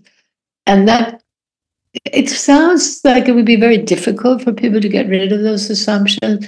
But actually, when done in a human scale group, and when done within the context of realizing how much it benefits you, that this is actually about having more love and respect for yourself, not feeling so guilty because you live in a Western country or because you're a privileged person in Bombay and you're not allowed to feel depressed. So it's actually, many of these, rethinking these assumptions can be very welcome. And the final thing about rejoicing is also to quite consciously every day bathe ourselves in the healing power of, certain practices, walking in nature, singing together. There's now a plethora of information about how we feel better when we move our bodies, when we sing, when we dance, and when we feel connected. And to rejoice in that and in our ability to do that, to rejoice in the beauty of nature that's still there, in the magic of life, consciously, we now need to bathe ourselves in that because we're being immersed in a world where the pressures are very destructive. And the earlier resist is about being willing to also look at that and address it, not ignore it and pretend it's not there. So I hope that makes sense. So the conversations in group and then spreading that as a sort of network marketing. Hey, this is actually fun. It's actually healing. Let's do it. I like that. Yeah, that's kind of how we try to live our lives on a good week anyways. The only thing I wish is that we had more people around us trying to do the same thing. That's the trickiest part, I think. I think it's, I think this is why people gravitate to the cities. We live out in the country and there's not a lot of people out here that are interested in the same things that we're interested in. And are you, one thing also just to tell you, an example, a friend of mine was teaching these alternatives at a college in Sweden. And and that, by the way, also included, we used to sponsor community leaders from Ladakh and Bhutan and some other places because we knew that they need to hear the story of what's actually going on. And then having Swedes there also. And at Schumacher College, same thing, we had international students. And as these people from the so-called poor countries hear the inner story from rich country people, this is amazingly, eye-opening again. So anyway, with her Swedish students, when they had finished their studies, they were all feeling depressed and what are they going to do? And they can't get any job doing anything meaningful. So she identified some alternative things happening to the north of Stockholm. And they were going to make a trip, to visit these places. And what happened, which almost always will happen, is that when they went to the first place, they heard about 3 more things in the area there. And by the time they went to the second place, there were so many things to visit that they didn't even go to the third place. So I'm wondering, too, if you have really looked carefully on the ground. And one way that people in our world sometimes start these things is by showing a film. Like now our latest film is Closer to Home, and then we have another one called The Power of Local with lots of examples. And, you could do a film showing and then see how many people are interested in discussing these things further. There may be a lot more people, hiding in the woodwork or whatever than you think. That's very true. That's a really good point. We have not tried hard enough to organize anything locally, and that actually sounds pretty fun to me. Yeah, let's do it. We tend to travel a lot when we want to organize things. Like we play music, we take it on the road, we organize these conferences for our podcast. Obviously, we do the podcast, but that's very virtual. And we travel a lot. But yeah, we honestly we could see what's up. Let's do it. I think that'd be really cool. Thank you. I'd love to get feedback on if you do it and to hear how it goes, I think. It's a tough crowd out here, so that would actually be very interesting. It is. I mean, we definitely, this isn't Tibet, but people tend to leave the city when they become of age to be able to leave it. That seems to be a common situation. So it's what would you say? Leave the rural area? Sorry, the city where we live. Sorry, the rural town that we reside in. It seems like there's a lot of old people. There's a lot of people with children, and then not much in between. Yeah, it's really interesting because I write for the local paper, and I'm actually working on a story about local food right now. And so I'm interviewing a bunch of farms and farmers in the area. But it occurs to me that from my other stories that I've written, a lot of the people that I end up running into are people that have been here for generations. Like, we've been here for 6 generations on this plot of land. Our family came on the Oregon Trail. We used to own most of this valley. We've slowly parted it out to other people, but we go back, 150 years. And that's a pretty common feature here. It's not a destination. And so there's very few people that have moved from elsewhere. But as I'm researching these local farms, a lot of the projects that are organic and local and at the farmers market are people that have arrived in the last 15 to 20 years. Exactly. That's the pattern worldwide, and so the conscious recreation of that healthy agriculture is usually people who've experienced the city, and very often, particularly who've traveled a bit. And that's another trap often, is that people end up romanticizing the locals and sort of demonizing the new blow-ins, or, they have different words for them. In France, it's called the nouveaux ruraux, the new rurals. And there's a tendency for people to want to romanticize the local people who never left. But I have to say, honestly, that very often the local people who never left are often more manipulated by ultimately the corporate empire via the government and the propaganda for fossil fuel, chemical agriculture, etc., for mainstream medicine, in every way more manipulated, and it is a function of being too local. And this is again why, when I talk about the need for the political, I really believe that if that bigger picture, that global picture, could be better understood, we're building up a very different politics. And the thing that could happen, I doubt whether it will happen in my lifetime, but what could happen is that we get enough pressure to insist that our governments are going to start re-regulating the global corporations, and they're going to, in the process, also tax them. The re-regulation would have to happen with civic society at the table. Right now, the regulations and the free trade treaties are corporations telling governments what to do. In these new treaties, civic society is telling government what to do, and together they're telling corporations, you have a few years and you can choose. If you're called General Motors, do you want to be American? You come back to America. Mitsubishi, you go back to Japan. Volvo, you go back to Sweden. We're not going to allow business to manipulate government. You're going to have to be place-based. Now, another assumption that prevents people from looking at this is the propaganda that we wouldn't have a telephone, or we wouldn't have any of these modern technologies if we hadn't allowed global corporations complete freedom, which is absolute nonsense. These corporations, place-based, regulated, and, with society having a view. And that means the discussion at the political level of these choices. We're not, in modern politics, we've never been discussing the economic choices. Never. We think we have. Not at all. So now in this new world, the businesses are all place-based. They can collaborate with other countries or other businesses in other countries, but there will also need to be an overview, so that instead of a WTO, which promotes global trade, we have a WEO actually also social, there will be the need to have leadership that also protects against the abuse that can still occur.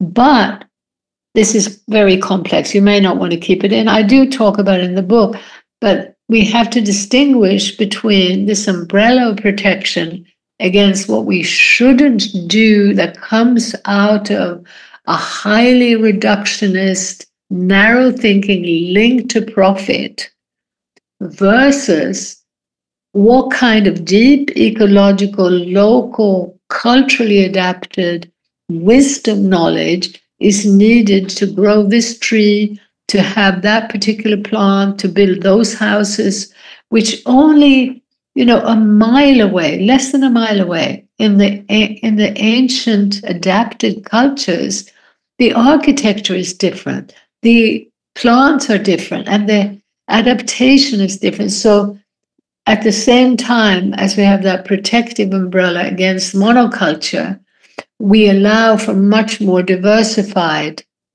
ways of doing things at the local level. But then that needs to also have the right to be monitored and to have a voice for protecting the living earth. So I won't bore you with too much detail, but there is a way forward that really makes sense, really, really makes sense. It is a beautiful vision of the future, and it is one that I deeply resonate with, and it is one that I would love to see come a little bit closer. I think that you have, from your surveys of the world, a surprising amount of optimism, because it would be very easy for someone like you to fall on the other side and to say, there's nothing to be done and it's hopeless and everything sucks. I've had plenty of those people on the show. I'll tell you what. And this is actually something that we come across all the time, that there is a cottage industry of people who make their money off of just saying that everything's screwed. Yeah. Yeah. And it drives me nuts. Very nuts. popular on YouTube. It's so popular, and they're good talkers and big words. Big words, and they talk in these very specific ways. You guys know who I'm talking about. Yeah, they get the numbers, but you really analyze what they're saying, and there's no call to action in there. Yeah, they're just kind of like, you're screwed. It's even worse. You're worms. Some of these people we hang out with, you try to actually start talking about solutions, and you kind of lose coolness factors. Yeah, it's a weird society, and so it's incredibly refreshing to hear you with the experiences that you've had be like, it's hard, and we are kind of screwed, but I don't think it's terminal, and I think that there's things to do, and that's very refreshing. Well, also keep in mind that life. I am convinced that ultimately life will prevail, and ultimately, the path that's being pushed on us now, which, by the way, we should have said something about, which is very much helped by algorithms. So in this fake economy, algorithms are helping to create this trade, to create money magically for big global banks, impoverishing nation states. So this modern monetary theory applied to this ecological worldview would be a wonderful, it's part of the way forward. Once we deconstruct and understand the global empire, we'll also understand that money is being created out of thin air to suit the war machine and to suit corporate wealth creation. It is insane. And that's why I say, again, this bigger picture, people would agree with it. If they need to hear it more than once, and it's a little bit complex, particularly when it comes to money creation. But honestly, it's so frustrating for me, because there are lots of good people who are not just talking gloom and doom. I don't want to name them, but lots of sort of friends of mine. And by the way, many of them, we were on the same page in the 70s. But from my point of view, the only way I can understand it is, I guess it is so major that what I experienced in Ladakh was so dramatically different from what other people have experienced. So I got to see the system from the outside. Whereas my friends and colleagues who stayed inside the West were getting more and more and more essentially brainwashed by the corporate system. And I actually know one of the great architects of that brainwashing, or knew him. He's dead now. It's someone named Maurice Strong, who organized the big environmental meetings. One in Stockholm and Rio, and then later on. But Rio is like the huge, biggest environmental conference ever. Now, he was a self-made multimillionaire in the petrochemical industry, Canadian, and his wife was Danish and a friend of mine. She was very interested in Indigenous culture, ecology, spirituality, and was influencing him. And they bought land in Colorado. I don't know if you've heard about it, Crestone.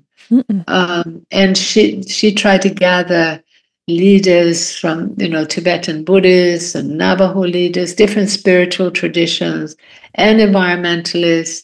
And I was invited as one of the sort of scholars of something called Lindisfarne. Anyway, she was influencing him. I was influencing him, and some of these other ecologically minded people. He clearly did not set out to destroy the environmental movement. He set out to talk to his corporate friends about the environment and got lots of money to organize the meeting in Rio. And Al Gore was one of his friends. And from then on, the environmental agenda was being addressed through a narrow for-profit lens. And is this the carbon lens? The environmental movement. Sorry, is this the carbon lens or? No, this is Maurice Strong. Was his name? You said that it was the environmental movement after Maurice Strong put together this conference in Rio was being addressed through a very narrow for-profit lens. Yeah. Is the very narrow for-profit lens the exclusive focus on remediation of carbon from massive fossil fuel projects? No, not yet. At that point, carbon hadn't been so cleverly invented as a nice tradable commodity. No, at that point, it was subtly, you Northerners, don't impose environmentalism on the poor countries. The poor countries, of course, need development, but it needs to be sustainable. So it was the marketing of sustainable development. And it all sounded great. They even had this local Agenda 21 that sounded great about local. Well, it wasn't. And I remember, I briefly spoke to Al Gore and with Maurice, trying to get them to look at the trade treaties.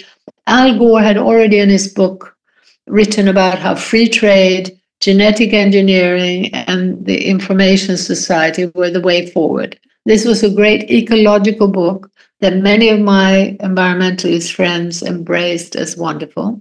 Yep. In the meanwhile, Ralph Nader, who worked with us in a group that I actually took the initiative to, called the Forum on Globalization, Ralph Nader tried to run, and he had been this very loved lawyer who was living in Washington. You know about that. And he was loved and seen in the media because he was defending the consumer against the Clean Air Act, Clean Water Act, Seatbelt Act, all of these consumer protections were Nader. Yeah.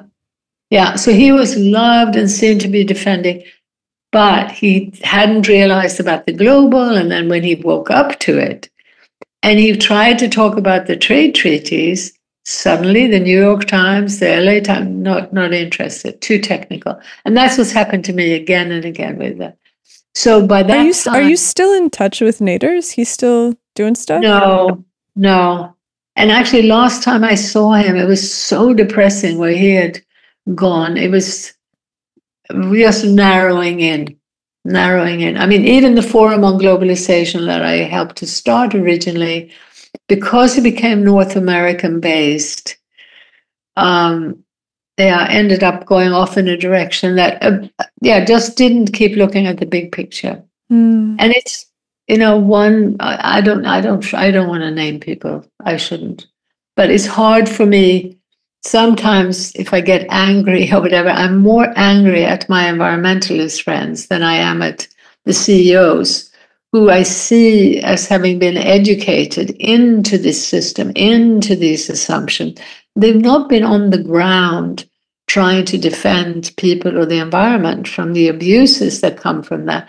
So you can't expect them to be as clued up. But again, it's all about what's in the mind. It's all about the brainwashing. The solutions that we were all talking about from Rachel Carson and people like Schumacher in the 60s and 70s was about decentralization and real decentralization. So when we were talking about renewable energy, we were talking about, genuinely decentralized. The smallest beautiful was talking about a very different direction in the economy.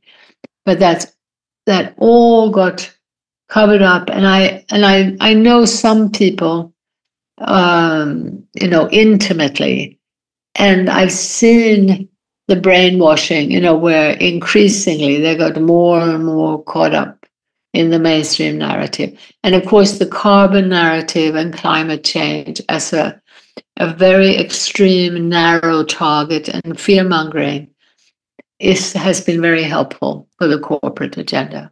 Shiloh does this thing with the students where every year he teaches astronomy and astrophysics at the university, and he told me that he does this thing with the students where he asks them what percentage of the atmosphere is carbon, and they give him their estimates. And the other day I was talking to a friend of mine, and we ended up on the topic of global warming, and I was like, hey, out of curiosity, how much carbon do you think is in the atmosphere? She's like, oh, that's a really good question. Like 30%? Yeah, it's usually between 25 and 60, according to my students. And they're, of course, completely melted away to discover that it's 4/100ths of 1%. And, of course, I'm using this as an entry into a discussion about thinking much bigger and about the actual impacts to our land and the way we're living, right? Much like the conversation we're having right now. And I know it works because the kids come back the next week and they're like, wow, I was talking to my roommates about this after class. They come back and they really think about this stuff. And I'm given a lot of hope. I mean, I think Shiloh told me that one of his students told him, "Thank you for giving me permission to think again," which I cannot get over what a high compliment that is. Yeah. Well, someone from our study group, but this is quite a long time ago, an American said, "Oh, thank you. I thought that I had been brainwashed against communism, but now, I realized that I was brainwashed against life." Whoa. Yeah. That's really quite something. Yeah, and that's the hardest thing to overcome, is because I consider myself very much concerned about harmony with the environment, but I can't point to any big super structure that's, I can't get behind any of these corporate driven agendas. And so it's been a long road, and I'm really glad that we met you. I think you're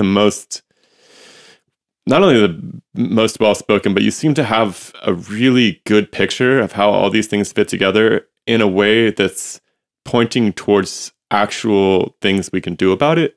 And like I said, it's been really depressing for me in this podcast project, because a lot of the people that I thought I would align with, when I finally met them, it was horribly depressing, because I see them either basically saying we're screwed and we should just party, or pointing at one of these broken corporate narratives. And it's so hard to find somebody who actually gets it. And so I can't thank you enough for coming by today and sharing your thoughts. I'm just so thrilled to meet you. And I also want to remind you and myself not to be hard on them, because they're, again, the barrage of misinformation. And it really suits the dominant system now that people say we're screwed. No point. Yeah. So Bill McKibben's book, The End of Nature, I remember this is way back, probably in the early 90s, got major coverage in all the newspapers. Yep. Great. If we can convince the environmentalists, it's all over. So it's very unfortunate. I get it. Yeah, I get it. I mean, does big views on YouTube. Like anything that scares people is really, you can just stop after Yeah. scaring them. You don't have to go further than that. So I get it. I totally get And it. yet the small local initiatives, because these include things like women organizing to help women to have natural birth at home against the dominant scaremongering. And I can't tell you how frightening that's become now, because there's just so much pressure that, you're going to die, your child's going to die. But everything from that, or the death doulas. We just had 2 deaths in the community in Totnes in England. We had these beautiful community funerals where, run completely differently, and with them being able to be buried in beautiful land sites nearby, with amazing view over the river, and, the entire process. And the initiatives to do that are all part of this broader localization movement. It's small, it's local, it's human scale, people who know each other. And it's not just because it's suppressed that we don't hear about it. It's because it can seem too small. And I want to urge you to not look, for one place where all of these things fit together, but instead to look at the numbers of examples of, like I say, everything from the birth doula to the death doula, to what we do to our food, to how we sing, move away from a spectator and, show off culture to the local. Just the other day, there was a local theater here, the kind of thing I wish we could also get across on a broader thing, but it was done by local people as a musical, and it dealt with all these issues of the developers coming in from the outside, even the youth suicide, the impoverishment of the middle class, they can't afford the housing. It dealt with all of that in a humorous way with local people. And again, so I want to say that as we start rebuilding that local, then the smaller town becomes so much more desirable. But when it's not there, it's no wonder that people want to go to the city, because so much of that life has been stripped. And so at the very heart of the big city, you can still feel a certain vibrancy. But to bring that vibrancy back, to decentralize, to democratize, and to heal people and the rest of life, that's really what this localization movement is doing. Oh, no, that's beautiful. Yeah, it is beautiful. It'd be really wonderful if we could talk to you again at some point. I know you're very busy, but I'd love to. Yeah, I would love to talk to you again. Back. And I would like to. I was also thinking I would love to introduce you to this couple who there are 2 other couples, Americans. One a lot, and I can't remember their names exactly, but I love them. And like you, who are 2 of them are still in the corporate world, but really thinking independently and wanting out. And then 2 of the others are filmmakers, and they've been filming in the sort of Alan Savory. Alan Savory? Do you know who that is? Mm-mm. Oh, okay, well, Alan Savory is sort of on the edges of the regenerative movement. He's got something called holistic resource management, and it's very much about the benefits of animals and how animals, when managed properly, can actually restore the health to the soil. And he's learned it he's from South Africa. It's a little bit, for me, it's a little bit too simplistic and again monocultural. So my sort of conviction is about diversity and about adaptation at the local level as the absolute key. And this is sometimes a bit too much. Also, like permaculture has been too much of an imposition of a system. And this is also why I'm not, well, anyway, I don't want to, I think the ending is going to be We're going to have to talk again. Yeah, there's too much here. I mean, I would love to talk about death too, as the other side of getting close to life, and like becoming, reintroducing some sort of peace with the finality of this whole experience. We didn't even get into that, but there's so much we could talk about. So let's just try to, meet up again when you have time, and we'll would be love out there. to. Yeah, we'll be out there studying in the meantime, and all right, very trying good. to do our part. Yeah, and we have people that we would love to introduce you to as well. We have some modern monetary folks. We have a guy who's working in Finland at the GTK. I don't remember what that stands for. Who's been working on coming up with a possible model for new communities. He's associated with the Venus Project at this point, but he's always looking for more people to get involved to build these sorts of places. And so he could use your help for he sure. could You're talking definitely about use Simon, your right? help. Yeah, Simon Michaud, yeah. But let's stay in please touch. do. Let me know. And Okay, we'll that'd try be fantastic. to introduce each other. It's so great to meet you. Really wonderful. Thank you so much, you. Helena. Thank Likewise, you. yeah. Thank you for being, bright and strong and brave enough to think for yourselves. It's really and wonderful that you have the time and the resources to do this, because a lot of people are just trying to pay the mortgage or the rent, and they just. Well, we are too. We just we have more time than resources. We don't even have a lot of time, but we're doing our best. Are you thinking of having children or not? Resources, time. Yeah, this is. Do you have? I would to ask you not to. I hate to say it, but I would urge you not to. You didn't have children, did you? No, but not by choice. I actually have often felt that I might feel, but not now. At this point, at one point, I was thinking, thank God we tried. Otherwise, I might have regrets. But now I'm just I have a lot of very young, close friends, and I'm just seeing the childcare just completely overwhelms them, particularly today. It's like...